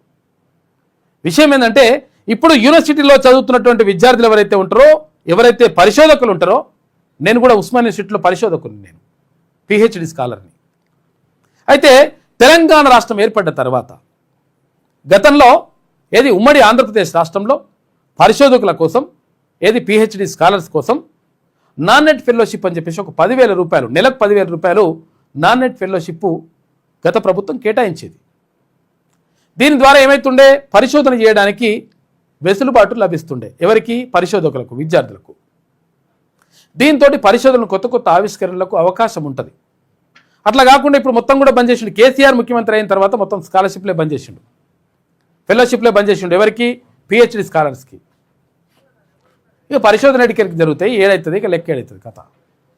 కాబట్టి ఇక్కడ మన వాళ్ళకు అవకాశాలు కల్పిస్తే, కొంతవరకు ఆర్థికంగా తోడ్పాటును అందిస్తే డెఫినెట్గా మంచి ఫలితాలు సాధిస్తారు, మంచి ఆవిష్కరణలు తీసుకొస్తారు. అందుకని వేరే దగ్గరికి పోతురు కథగా. ఇక నేటి నుంచే రైతు భరోసా శిల్పారామంలా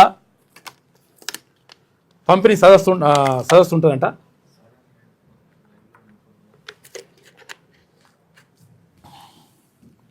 అసలు మదిరలో ఈ కార్యక్రమం ఉండే, మదిర నుంచి ఇక్కడికి హైదరాబాద్కు మార్చిండ్రు. ఎందుకంటే వర్షాలు వస్తాయని. వర్షాల వల్ల మదిర నుంచి హైదరాబాద్కు మారిన రైతు ఆశీర్వాద సభ ఇవాళ 2 ఎకరాల వరకు 41,37,000 మందికి రైతు భరోసా పడుతుందట. 2 ఎకరాల వరకు ఉన్న వాళ్ళకు. ఇక రైతుల ఖాతాల్లో 2,482.02 కోట్ల రూపాయలు జమ చేయనున్న సీఎం రేవంత్ రెడ్డి.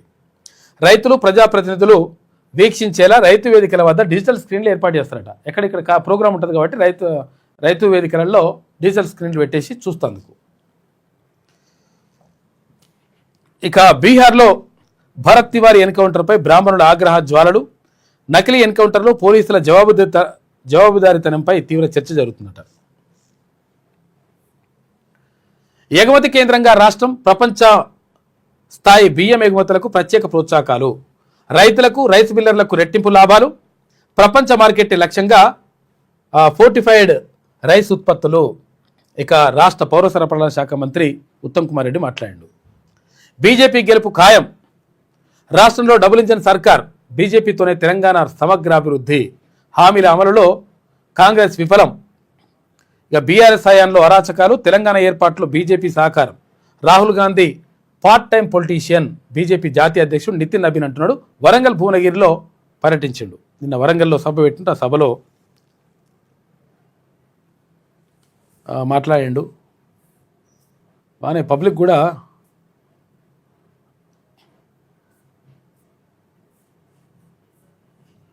అసలు యాక్చువల్గా రాజకీయం ఎట్లుంటుంది అంటే ఇప్పుడు ఒకటి చూపిస్తా, చూపించో లేదో మరి తెలియదు. కాబట్టి ఇది హోంశాఖ సహాయ మాధ్యులు మాజీ రాష్ట్ర అధ్యక్షులు శ్రీ బండి సంజయ్ కుమార్ గారిని వేదికపైకి రావాల్సిందిగా కోరుతున్నాను.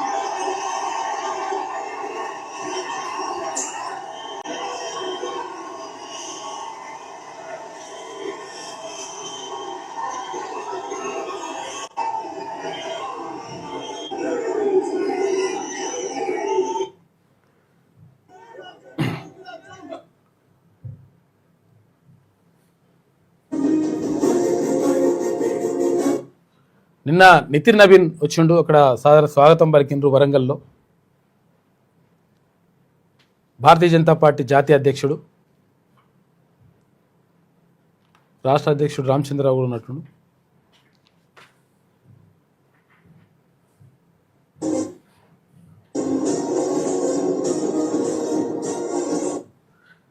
ఈ మ్యూజిక్ ఏదన్నా ఉంటుంది మాకు.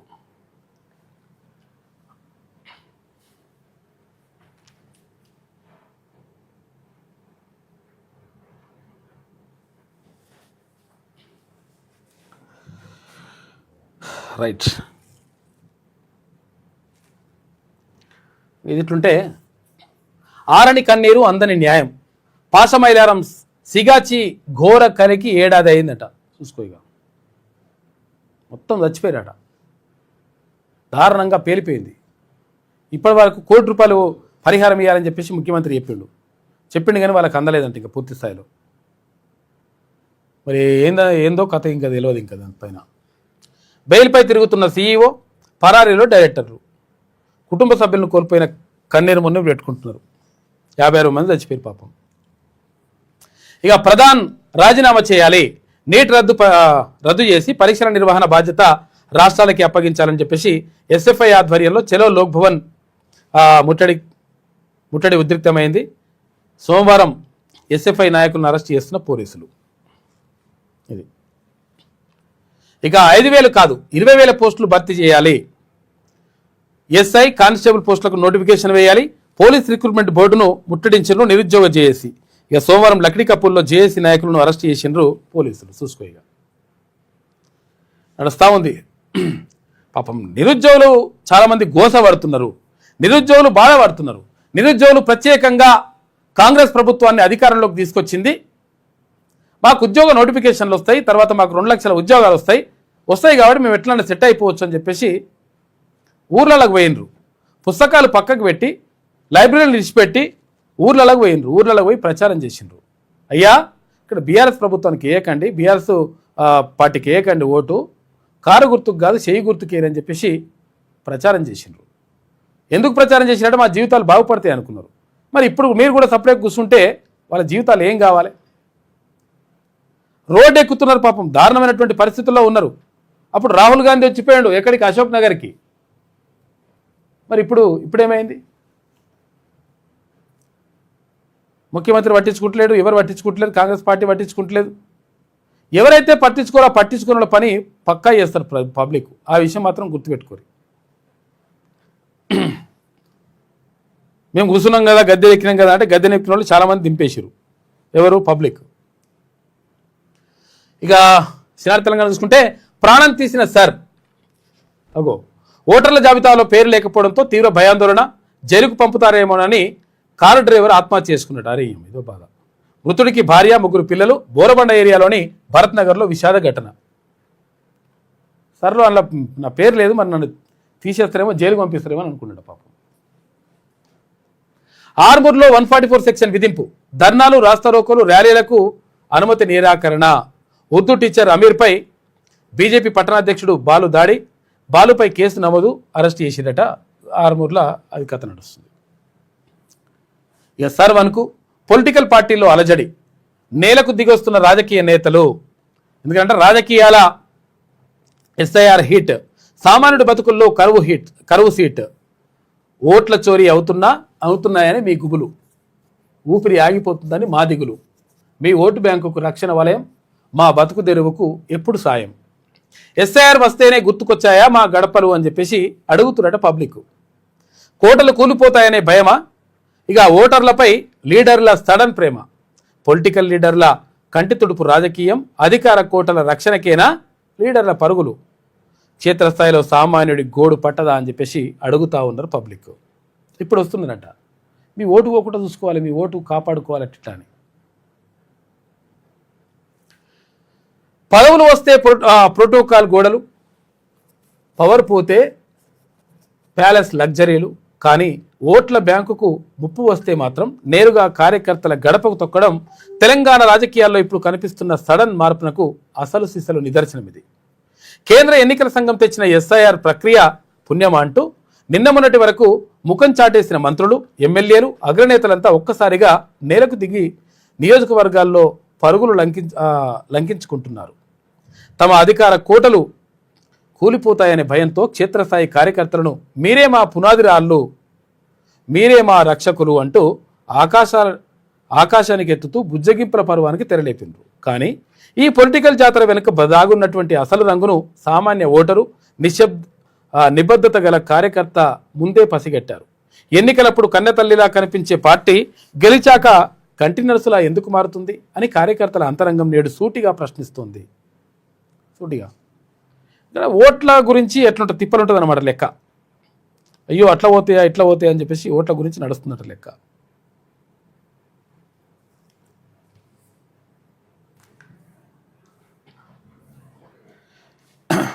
యుద్ధానికి బ్రేక్ చూడ. అవును కానీ ఇప్పుడు ఎట్లుంటుందంటే చూపించవచ్చో లేదో కానీ అయినా కానీ చూపిస్తా.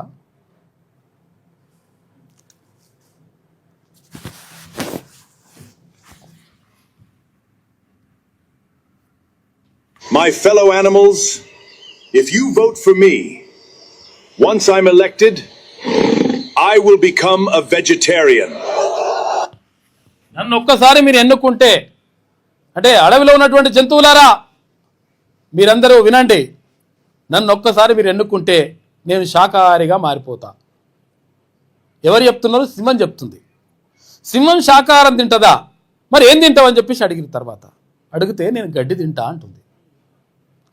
గడ్డి తింటా అని చెప్పేసి అంటే ఎంత ఓకే అయిపోయింది, మీటింగ్ అంతా అయిపోయింది. మీటింగ్ అయిపోయిన తర్వాత మళ్ళా ఏది క్రూర మూగాలు ఉంటాయి కదా, ఏవైతే మాంసాహారులు ఉంటాయి కదా, పులులు, సింహాలు, తర్వాత తోడేళ్ళు, రకరకాలుగా కొన్ని ఉంటాయి కదా, ఇవన్నీ కూడా పోయి మీటింగ్ పెట్టుకున్నాయి. నువ్వు బాగానే అన్నావురా నాయన, మరి బాగా మంచిగా ఉన్నది, నువ్వు హామీలు ఇచ్చి వచ్చినావు ఏమని, నేను శాకాహారిగా మారిపోతా, అందరు కూడా శాకాహారులే కావాలి, ఒకరినొకరు దంపుకోవద్దని మంచిగానే అన్నావు, మంచిగానే ఉన్నది, కానీ మేము ఎట్లా బతకాలి అన్నాను. నేను పొద్దున పూట చెప్పొచ్చిన, రాత్రిపూట మిమ్మల్ని వద్దనడా, కాబట్టి రాత్రిపూట పోయి మీరు పంజా విసురుని సంపేరి తినురి అని చెప్తుంది. చూపించొచ్చో లేదు అందుకని కొంచెం Wait, what?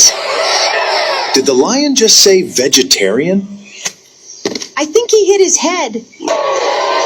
No more hunting! No more chasing!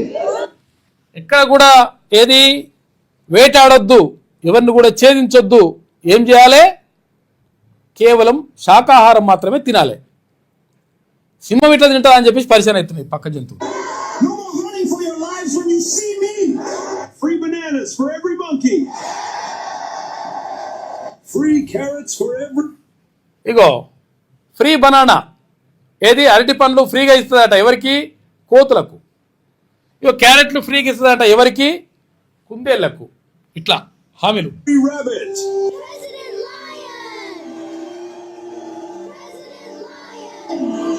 My fellow animals, today I make another promise. If I become president, I will make sure all animals become vegetarians. నేనే కాదు, నన్ను ప్రైమ్ మినిస్టర్ చేస్తే ఇక్కడ ఉన్నటువంటి అన్ని జంతువులను కూడా మొత్తం కూడా వెజిటేరియన్, అంటే నేను మాంసాహారులు కాకుండా శాకాహారం ఎదిరేటట్టు చేస్తా అని చెప్పి మళ్ళీ ఒకటి. Mr. Lion, yes, if you become... సరే ఇట్లా విషయం ఏంటంటే మనకు ఆ సౌండ్ అవన్నీ కూడా చూపించొద్దని కొన్ని ఉంటాయి, మనకు యూట్యూబ్ గైడ్లైన్స్ ఉన్నాయి కాబట్టి మనం చూపించలేకపోతున్నాం. కాబట్టి విషయం ఏంటంటే రాజకీయ నాయకులు చెప్పేది ఒకటి ఉంటుంది, చేసేది ఒకటి ఉంటుంది అనమాట చాలామంది. కాబట్టి వాటిని మనం జాగ్రత్తగా గమనిస్తూ జాగ్రత్తగా చూస్తే మనకు అర్థమవుతుంది. కాబట్టి విషయం ఏంటంటే ఇవంతా కూడా ఎందుకు జరుగుతుంది, మన ఓట్లు ఎవరికి వేస్తున్నాం? మనం మన చేతిలో లేవు మన ఓట్లు మన వర్గాలకు వేసుకున్నప్పుడు మంచి జరుగుతుంది. ఓట్లే వాళ్ళ చేతిలో పెట్టి మనకు మంచి జరగాలంటే ఎట్లా జరుగుతుంది?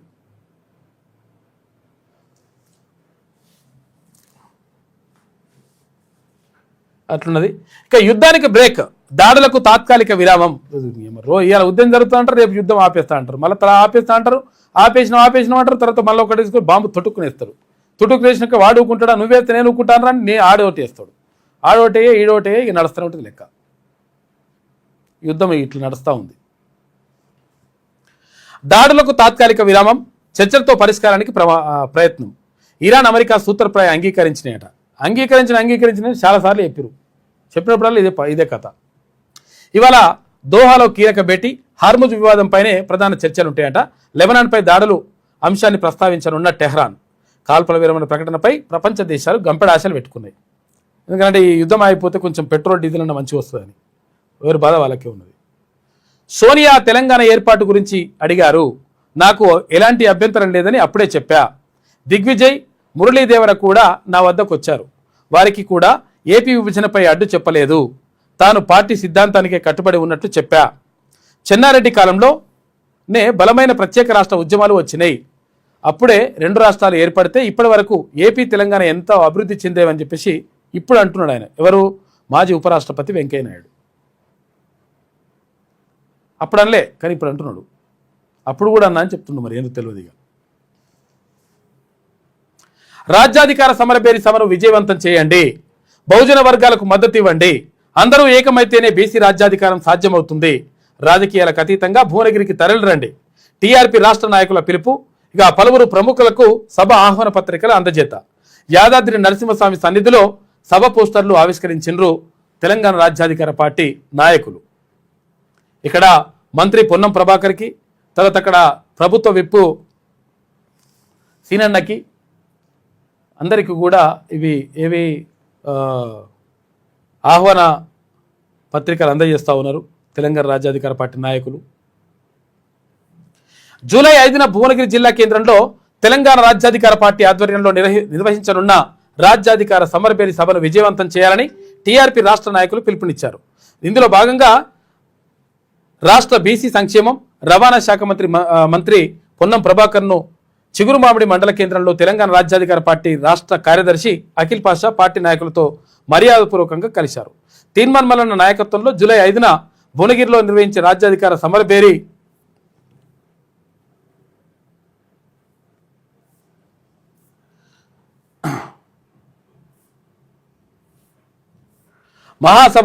సభకు హాజరు కావాలని ఆహ్వాన పత్రిక అందజేశారు. ఈ సందర్భంగా తెలంగాణ రాజ్యాధికార పార్టీ రాష్ట్ర కార్యదర్శి అఖిల్ పాషా మాట్లాడుతూ, బహుజన వర్గాలకు జనాభా ప్రాతిపదికన రాజకీయ అధికారం, సామాజిక న్యాయం, సమాన అవకాశాలు కల్పించాలనే లక్ష్యంతో తెలంగాణ రాజ్యాధికార పార్టీ ఉద్యమిస్తుందని అన్నారు. ఈ కార్యక్రమంలో రాష్ట్ర మహిళా ఉపాధ్యక్షురాలు జింక లావణ్య, జిల్లా వర్కింగ్ ప్రెసిడెంట్ షేక్ చాంద్ పాషా, జిల్లా యూత్ ప్రధాన కార్యదర్శి మంతెన శ్రీకాంత్, జిల్లా మహిళా ప్రధాన కార్యదర్శి ఇష్రత్ షావాలి, మండల అధ్యక్షులు బుర్రా అశోక్, శివరాత్రి మోహన్, నాయకులు కోరె గంగా, ఉప్పులేటి రాణి తదితరులు పాల్గొన్నారు. ఇక మీడియా ప్రముఖులకు ఆహ్వానం. ఇక NTV output editor Dontu Ramesh, TV nine political debates in-charge Dharma Reddy, V6 chief editor Ankam రవికి సభ ఆహ్వాన పత్రికను తెలంగాణ రాజ్యాధికార పార్టీ నాయకులు అందజేశారు. ఈ కార్యక్రమంలో పార్టీ మహిళా అధ్యక్షురాలు పటేల్ వనజక్క, మహిళా ప్రధాన కార్యదర్శి బత్తిని మీనాగౌడ్, రాష్ట్ర సహాయ కార్యదర్శి గిరిగాని భిక్షపతి గౌడ్, అనిల్, తర్వాత సిద్ధగోని సుదర్శన్ గౌడ్, వీళ్ళందరూ కూడా పాల్గొందని చెప్పేసి చెప్పారు. ఇక్కడ ఎమ్మెల్యే ఆది శ్రీనివాస్కు ఆహ్వానం.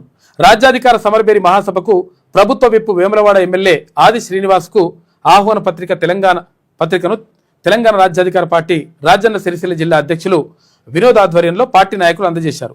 ఈ కార్యక్రమంలో పార్టీ ప్రధాన కార్యదర్శి మంద మనోహర్, గీస మధు యాదవ్, ఎలంతుకుంట మండల అధ్యక్షులు మొగిళ్ళ బాబు, తర్వాత బోయినపల్లి మండల అధ్యక్షులు Konkati Sridhar, social media convener Venu, వీళ్ళందరూ కూడా పాల్గొన్నారు.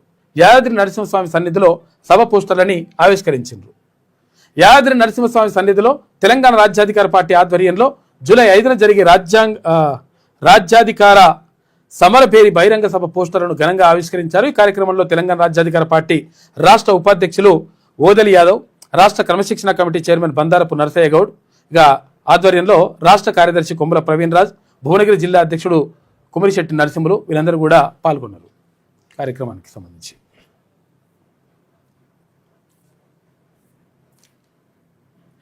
జీవితం రేస్ కాదు, మన ఓపిక టెస్ట్ అనుకోకుండా రాజకీయాల్లోకి వచ్చాక భవిష్యత్తుపై గందరగోళం, వేగంగా లక్ష్యం చేరాలని యువతలో ఆరాటం. ఓపిక శక్తితో చేసినప్పుడే రిజల్ట్స్ ఉంటాయి. వికసిత్ భారత్ స్టూడెంట్స్ కాంక్లేవ్లో బీజేపీ జాతీయ అధ్యక్షుడు నితిన్ నవీన్ మాట్లాడాడు. యువత కేవలం రాజకీయాల్లోకి రావడం మాత్రమే కాదు, వచ్చాక దేశం కోసం ఏం చేయాలనే దానిపైన స్పష్టమైన రోడ్ మ్యాప్ను ఉండాలని బీజేపీ జాతీయ అధ్యక్షుడు అని చెప్తా ఉన్నాడు. ఇక జిఎస్టీకి 9 ఏళ్లు, 1.8 లక్షల కోట్ల రూపాయలకు చేరిన నెలవారీ జిఎస్టీ వసూళ్లు 2025-26లో ఆర్థిక సంవత్సరంలో 22.27 లక్షల కోట్ల రూపాయల వసూళ్లతో రికార్డు. 67.8 లక్షల ట్యాక్స్ ప్లేయర్ల నుంచి 1.65 లక్షల కోట్లకు చేరుకున్న ట్యాక్స్ పేయర్లు అని చెప్పేసి ఒక వార్త కనిపిస్తోంది. ఇక నిరుద్యోగులపై కాంగ్రెస్ ఉక్కుపాదం మోపుతోంది. న్యాయమైన డిమాండ్ల కోసం ఆందోళన చేస్తుంటే అడ్డుకుంటున్నారు. అభ్యర్థులను పోలీసులు రోడ్లపై ఈడ్చుకెళ్తున్నారు. నిరుద్యోగులను అక్రమంగా అరెస్ట్ చేయడం సరికాదు. 20,000 పోలీస్ పోస్టులకై నోటిఫికేషన్ విడుదల చేయాలని చెప్పేసి బీఆర్ఎస్ మాజీ మంత్రి హరీష్ రావు డిమాండ్ చేస్తున్నాడు. అభివృద్ధిపై చర్చకు రెడీ. బీజేపీ పేదలకు ఏం చేసిందో చెప్పాలి. ఏటా 2 కోట్ల ఉద్యోగాలు ఏమైనాయి? వాళ్ళు 2 కోట్లు అన్నారు, మీరు 2 లక్షలు అన్నారు. మీ ఏమైనా వాళ్ళు ఏమైనా చెప్పాలి. సరిపేరుతో బీజేపీ కొత్త drama. TPC chief Mahesh Kumar Goud అడుగుతున్నాడు. ఇది తెలంగాణలో భారీగా డిఎస్పీల బదిలీలు కూడా ఉన్నాయంట. ఇది శనివారం తెలంగాణలో ఉన్నటువంటి ప్రధాన కథనాలు అయితే ఒకసారి ఈనాడు చూద్దాం. మరో 2,000 కోట్లు ఉద్యోగుల బకాయిల కోసం విడుదల.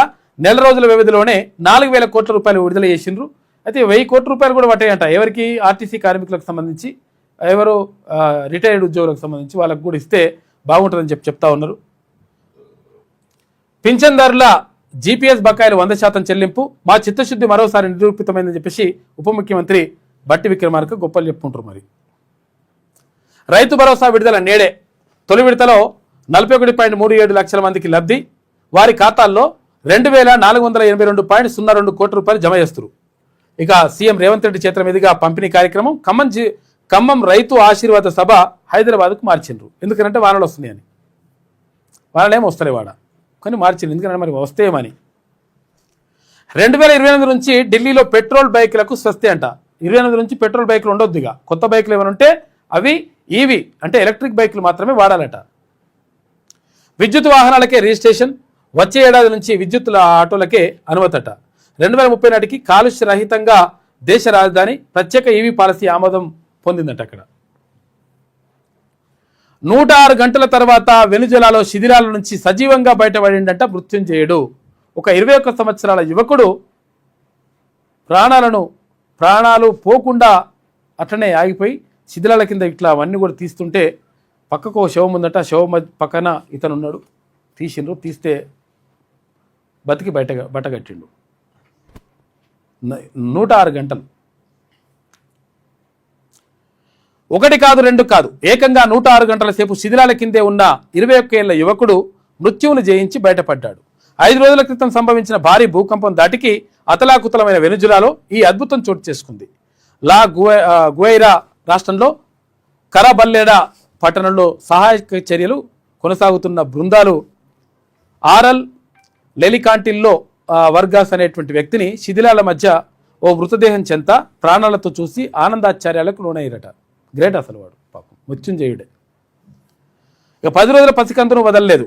పిల్లలను లక్ష్యంగా చేసుకుని గాజాలో ఇజ్రాయెల్ నెత్తుటేర్లు పారించిందని అంతర్జాతీయ స్వతంత్ర దర్యాప్తు కమిషన్ చైర్మన్, ఒరిస్సా హైకోర్టు మాజీ ప్రధాన న్యాయమూర్తి జస్టిస్ ఎస్ మురళీధరన్ తీవ్ర ఆవేదన వ్యక్తం చేసినట. గాజాలో ఇజ్రాయెల్ సైన్యం పాల్పడిన నరమేధంపై దర్యాప్తు చేసిన న్యాయ నిపుణుల బృందానికి ఆయన సారథ్యం వహిస్తున్నాడు. ఆయనతోటి ఈనాడు ప్రత్యేకంగా మాట్లాడిందంట. 10 రోజుల పసికందును కూడా వదిలేరట. ఎవరు? ఇజ్రాయెల్ వాళ్ళు. ఇట్లా బాంబులు వేసి చంపేసినట్టు అట్లా ఎత్తున్నారు. తెలంగాణలో ప్రత్యామ్నాయం భాజపానే, హామీలిచ్చి మోసగించడం కాంగ్రెస్ నైజం. Rahul part time politician, Bharatiya Janata party జాతీయ అధ్యక్షుడు నితిన్ నవీన్ అంటున్నాడు. రాష్ట్రంలో కుటుంబాలు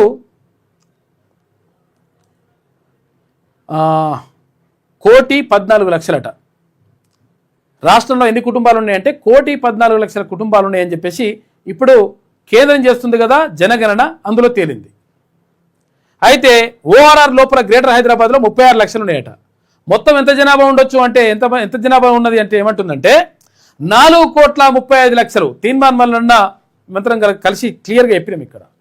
ఏమని 4,21,00,000 మంది జనాభా ఈ రాష్ట్రంలో ఉంటే మీ ప్రభుత్వ లెక్కల ప్రకారమే మీరు చెప్పిందేమో 3,71,00,000 లెక్క చెప్తున్నారు. ఇది తప్పు అని చెప్పినాం. ఈ జనగణన తప్పు, ఈ కులగణన తప్పు, ఇది కాబట్టి అది కరెక్ట్ కాదని చెప్పి చింపేసి కాలబెట్టిండు తీన్మాన్ మల్లన్న. కాలబెడితే ఆయనని కాంగ్రెస్ పార్టీ సస్పెండ్ చేసింది. సస్పెండ్ చేస్తూ ఒకటి లెటర్ ఇస్తే ఆ లెటర్ తీసుకొచ్చేసి ఫ్రేమ్ కట్టించి ఇప్పుడు ఆఫీసులో పెట్టినాం. ఆఫీసులో ఉంది. విషయం ఏంటంటే మరి మీరు చెప్పిన లెక్క కరెక్ట్ అయితే ఇప్పుడు కేంద్ర ప్రభుత్వం చేసినటువంటి లెక్కతోటి బరాబర్ రావాలి, సెట్ కావాలి, ఓ 10 అటు ఇటు. కానీ మీరు చెప్పింది 3,71,00,000. ఇప్పుడు ఇక్కడ వచ్చింది లెక్క ఎంత? 4,35,00,000 మంది ఉన్నారు తెలంగాణ రాష్ట్రంలో అని. ఇవి మేము చెప్తున్న లెక్క కాదు, కేంద్రం చెప్తున్నటువంటి లెక్క. పేపర్లో ఇదేది అవి కూడా వేసారు గణాంకాలు. రాష్ట్రంలో ప్రస్తుతం నివాసం ఉంటున్న మొత్తం కుటుంబాల సంఖ్య దాదాపు 1,14,00,000. కేంద్రం చేపట్టిన జనగణన లెక్కల్లో ఈ మేరకు అంచనా వేసినట్టు తెలుస్తుంది. అయితే దీనిపై అధికారికంగా సమాచారం వెల్లడించాల్సింది, ఇంకా బయటకు తీసుకురాలే, ఇయ్యలే. 2027 ఆఖరు నాటికి ఇది వెల్లడయ్యే అవకాశం ఉంది. తెలంగాణ ఏర్పడిన తర్వాత 2 సార్లు రాష్ట్ర ప్రభుత్వం నిర్వహించిన సర్వేల్లో వెల్లడైన గణాంకాల కన్నా తాజా లెక్కల్లో కుటుంబాల సంఖ్య అధికంగా ఉన్నట్లు సమాచారం. జనాభా కూడా ఈ గణాంకాలను మించి ఉన్నట్లు తెలుస్తోంది. తాజా లెక్కల ప్రకారం రాష్ట్రంలోని మొత్తం కుటుంబాల్లో ఓఆర్ఆర్ లోపల గ్రేటర్ హైదరాబాద్ లో నివసిస్తున్న వాళ్ళే దాదాపు 36 లక్షల కుటుంబాలు ఉన్నాయట. మొత్తం 1,14,00,000 కుటుంబాలు ఉన్నాయి. 4,35,00,000 మంది జనాభా తెలంగాణ రాష్ట్రంలో ఉన్నారని చెప్పేసి గణాంకాలు చెప్తున్నాయి. చూడరు ఇక మీరు కరెక్ట్ అంటారు కదా, మరి రాష్ట్ర ప్రభుత్వం చేసిన సూపర్ డూపర్ అంటారు కదా, మరి కేంద్రం చేసిన తప్ప ఇప్పుడు అట్లుంటుంది అనమాట. తక్కువ చేసి చూపించేటువంటి ప్రయత్నం చేశారు బీసీ, ఎస్సీ, ఎస్టీ, మైనార్టీలందరినీ. ఇది ఈనాడులో ఉన్నటువంటి ప్రధాన కథనాలు. అయితే ఒకసారి ఆంధ్రజ్యోతి చూద్దాం. సముద్రంలో విమానాశ్రయం, దేశంలోని తొలిసారిగా నిర్మాణానికి కసరత్తు చేస్తున్నాడు సముద్రంలో. మహారాష్ట్రలోని కోరే బీచ్లో ప్రాజెక్ట్ అంట. డిపిఆర్కు ముఖ్యమంత్రి ఫడ్నవీస్ ఆదేశాలు. అంచనా వ్యయం 45,000 కోట్ల రూపాయలట. ఏటా 9 కోట్ల మంది రాకపోకలకు సదుపాయాలుంటాయి. ఎక్స్ప్రెస్ వే, తర్వాత high speed rail corridor, metro, పోర్టులతో అనుసంధానంగా ఉంటుందట. సముద్రంలో పెడుతున్నట ఏడా విమానాశ్రయాన్ని.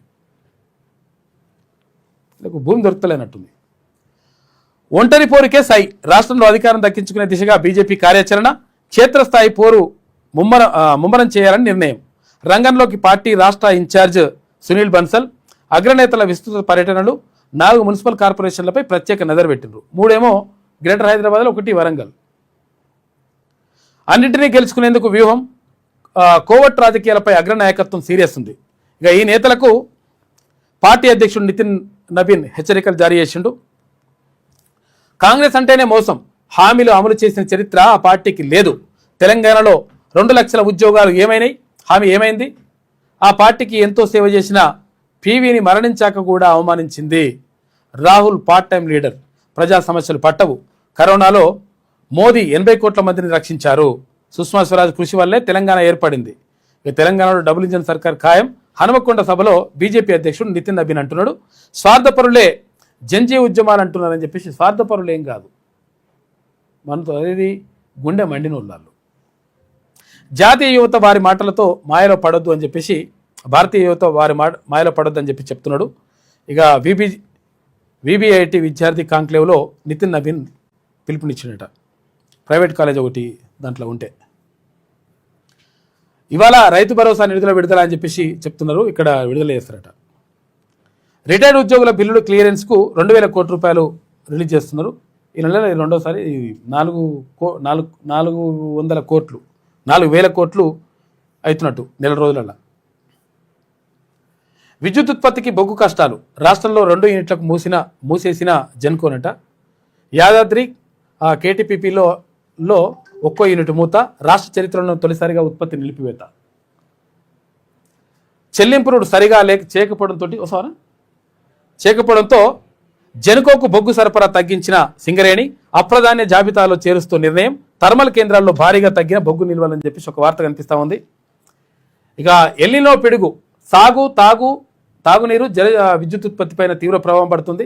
జలాశయాలకు ఆశించిన స్థాయిలో రాని వరద. ఈ ఎల్నినో మొత్తం దారుణమవుతున్న పరిస్థితి. ఈ వానలు కొడతలే. ఇప్పుడు ఈ అసలు యాక్చువల్గా ఎట్లుండాలి, మేలనే లాస్ట్ ఇయర్ అయితే, పోయిన సంవత్సరం అయితే మే సగానికి వర్షాలు స్టార్ట్ అయిపోయినాయి. జూన్లో విపరీతంగా ఉండే, ఇప్పుడు జూన్లో చినికే లేదు. ఆడ 2 జల్లు పడ్డట్టు, లేకపోతే లేదు. ఇక సాగుకు భూగర్భ జలాలపైన ఆధారపడాల్సిన పరిస్థితి. వ్యవసాయ విద్యుత్తు వినియోగం పెరిగే అవకాశం ఉందంట.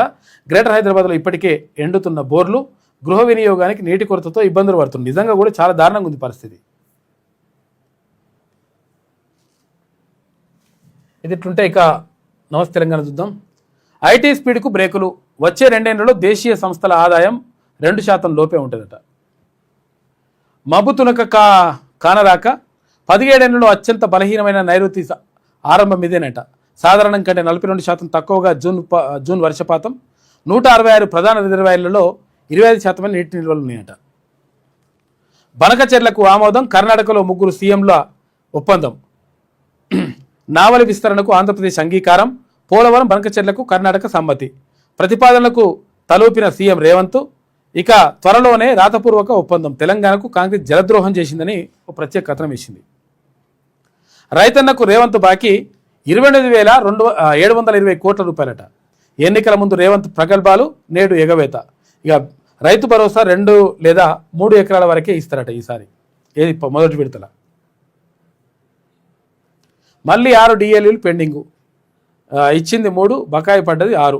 6 నెలలకు ఇవ్వాల్సింది ఎంత, ఏడాది ఒక్కొక్కటి అన్నట్టుగా పరిస్థితి ఉందంట. మరో 2,000 కోట్ల రూపాయల బకాయిల విడుదల. మే 29న మొదటి విడతగా 2,000 కోట్ల రూపాయల విడుదల. రిటైర్డ్ ఉద్యోగులు, తర్వాత జెడ్పీ టీచర్ల జీపీఎఫ్ చెల్లింపు. ఉద్యోగులకు ఇంకా 2,000 కోట్ల రూపాయలు కాంగ్రెస్ సర్కార్ బాకీ ఉందని చెప్పేసి అంటున్నారు. ఆర్టీసీ కార్మికులకు సంబంధించి కూడా, ఆర్టీసీలో రిటైర్ అయినటువంటి ఉద్యోగులకు సంబంధించి విషయం ఏంటంటే, ఇప్పుడు 4,000 కోట్ల రూపాయలు ప్రభుత్వ ఉద్యోగులు రిటైర్ అయిన వాళ్ళకు కోసం విడుదల చేసిన మంచిగా ఉన్నది.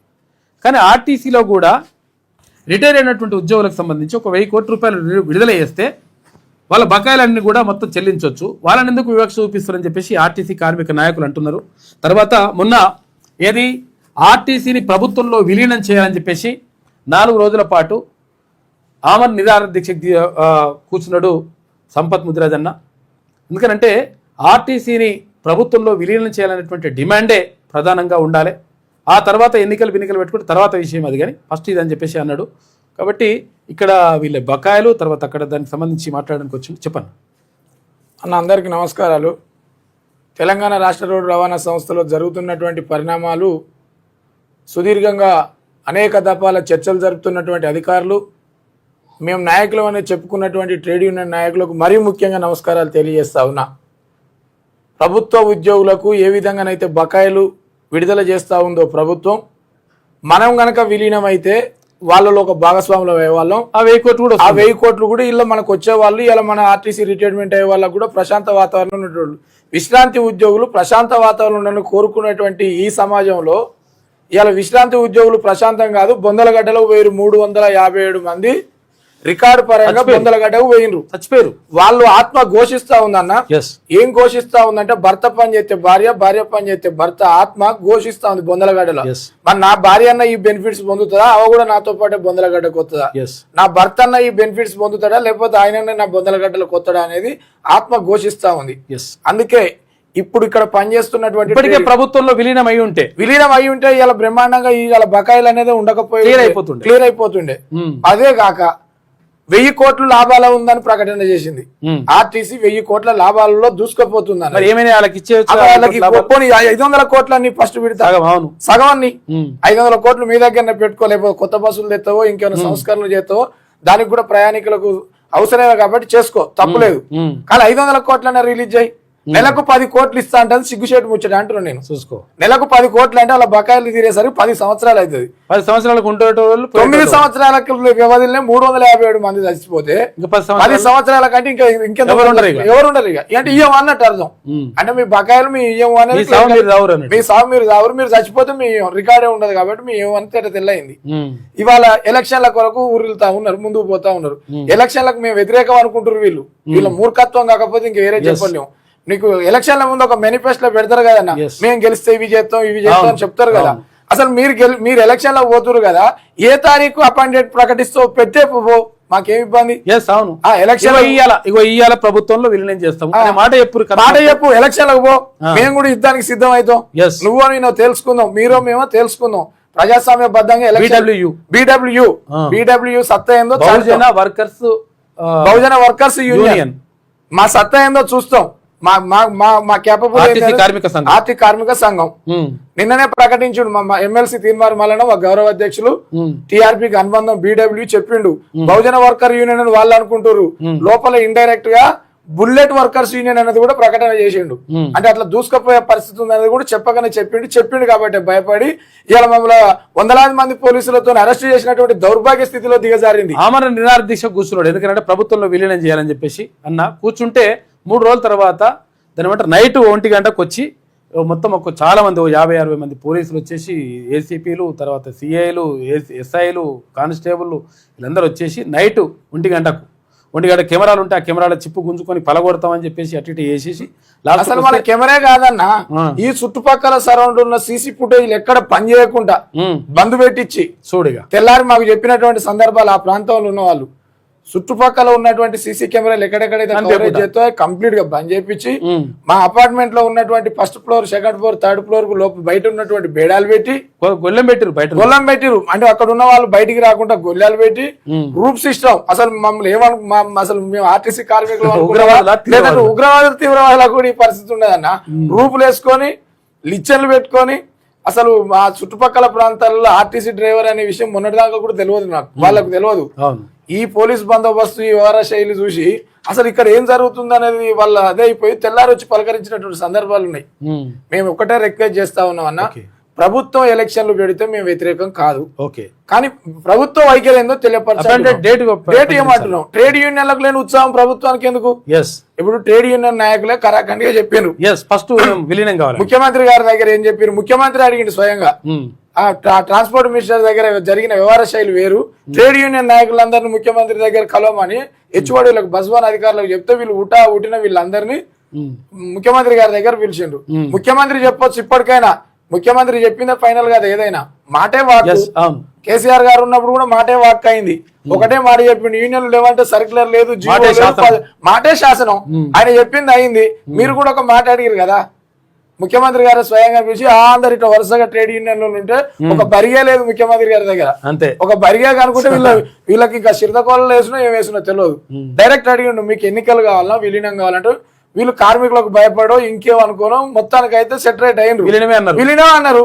ముఖ్యమంత్రి గారు దాని స్పీకర్ కావాలి, ముఖ్యమంత్రి గారు చెప్తే అయ్యేపోతుంది. అంతే, ఒక్కటే మాట. ఇప్పుడు కూడా సరే ఎలక్షన్ లో పోవాలని ప్రభుత్వం కోరుకుంటుంది.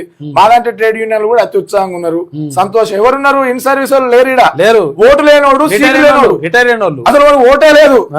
అసలు వాడు ఏ గుర్తుకెత్తాడో వాళ్ళ నాయకులు. ఇది విచిత్రంగా ఉందన్న. అసలు ఓటు లేదు, కూర్చోడానికి సీటు లేదు, చచ్చిపోయిన పరిపోయిన బిడ్డ పాలిచ్చినట్టుంది. వాళ్ళు మమ్మల్ని వెళ్తా ఉంటారు. వెళ్తే 17,000 మంది ఇవ్వాలి. ఎందుకు 17,000 మంది రిటైర్మెంట్ అయితే వీళ్ళ పాలనలే. మొన్న అక్కడ పోయి బస్ భవన్ దగ్గర ఉపవాస దీక్ష చేస్తే 10,000 మంది వచ్చిరన్నా.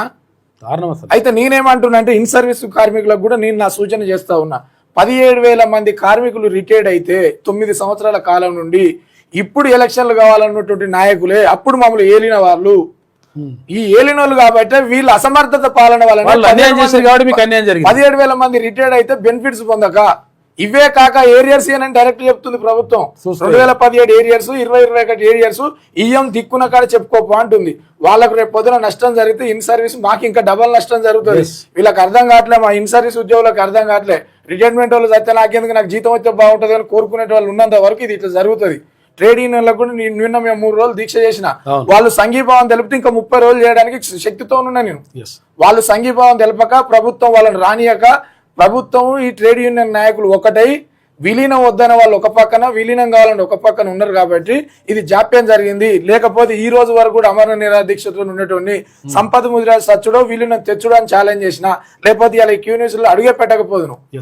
డైరెక్ట్ చెప్పినాం, ఓపెన్ ఛాలెంజ్ చేసినాం.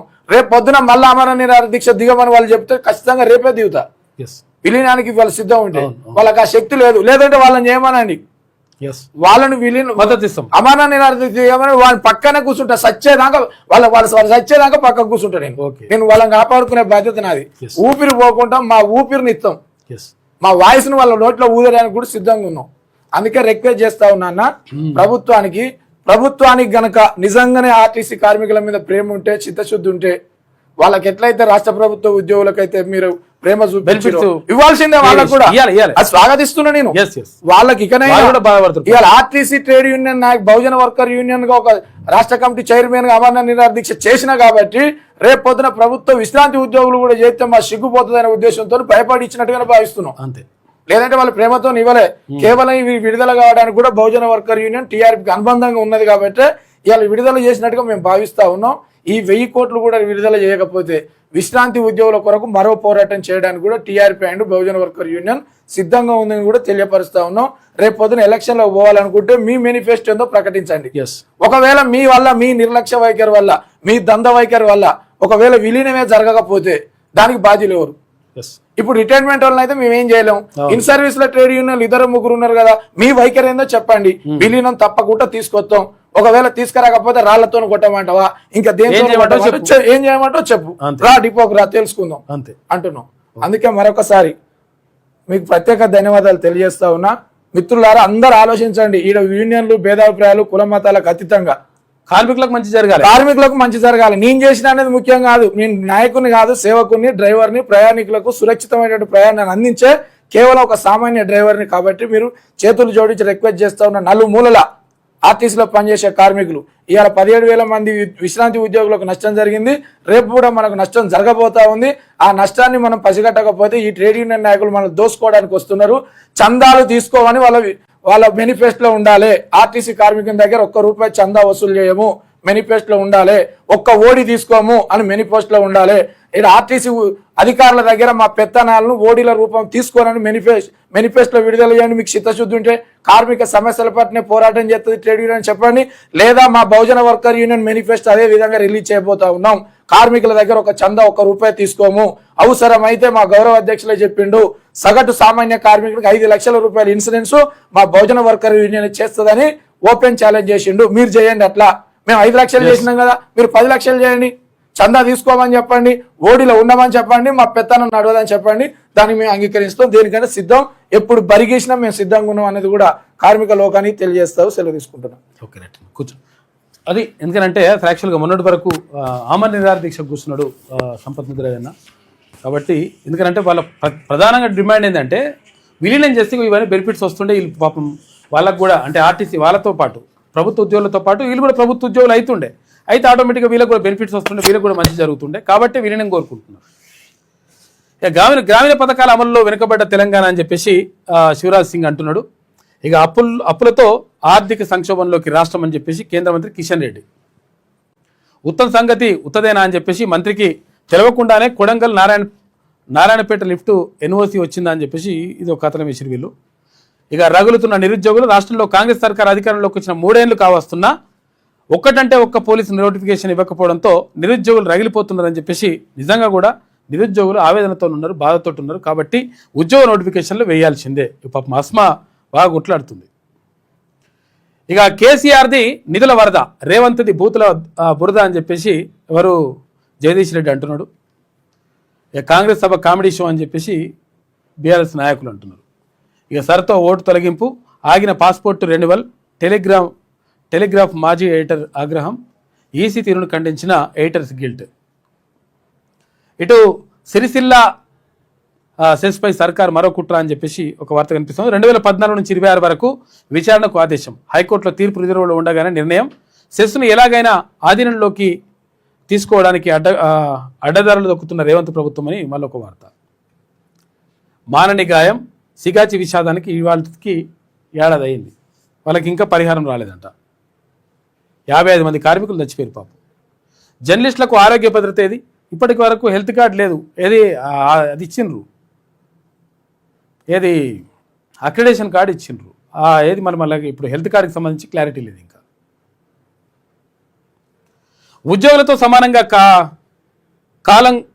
కలం కార్మికుల హెల్త్ కార్డులు ఇస్తామని హామీ ఇచ్చి మొండి చేయి చూపించారు. ఏటా 18 నుంచి 20 మంది జర్నలిస్టులు అకాల మరణం. ఇక జేహెచ్ఎస్ అమలు చేసిన కేసీఆర్ ప్రభుత్వం జర్నలిస్టులను తొలగించి ఉద్యోగులకు మాత్రమే హెల్త్ కార్డులు ఇస్తున్న నేటి రేవంత్ రెడ్డి సర్కార్ ఇక జర్నలిస్టుల సంక్షేమాన్ని గాజులకు వదిలేసిన వైనం. 20,000 మంది పాత్రికేయులకు భరోసా ఇవ్వలేరా? నిలదీస్తున్న జర్నలిస్టు సంఘాల నాయకులు అని చెప్పేసి ఒక వార్త కనిపిస్తూ ఉంది. 100% జర్నలిస్టుల హక్కులు కాపాడాల్సిన జర్నలిస్టులు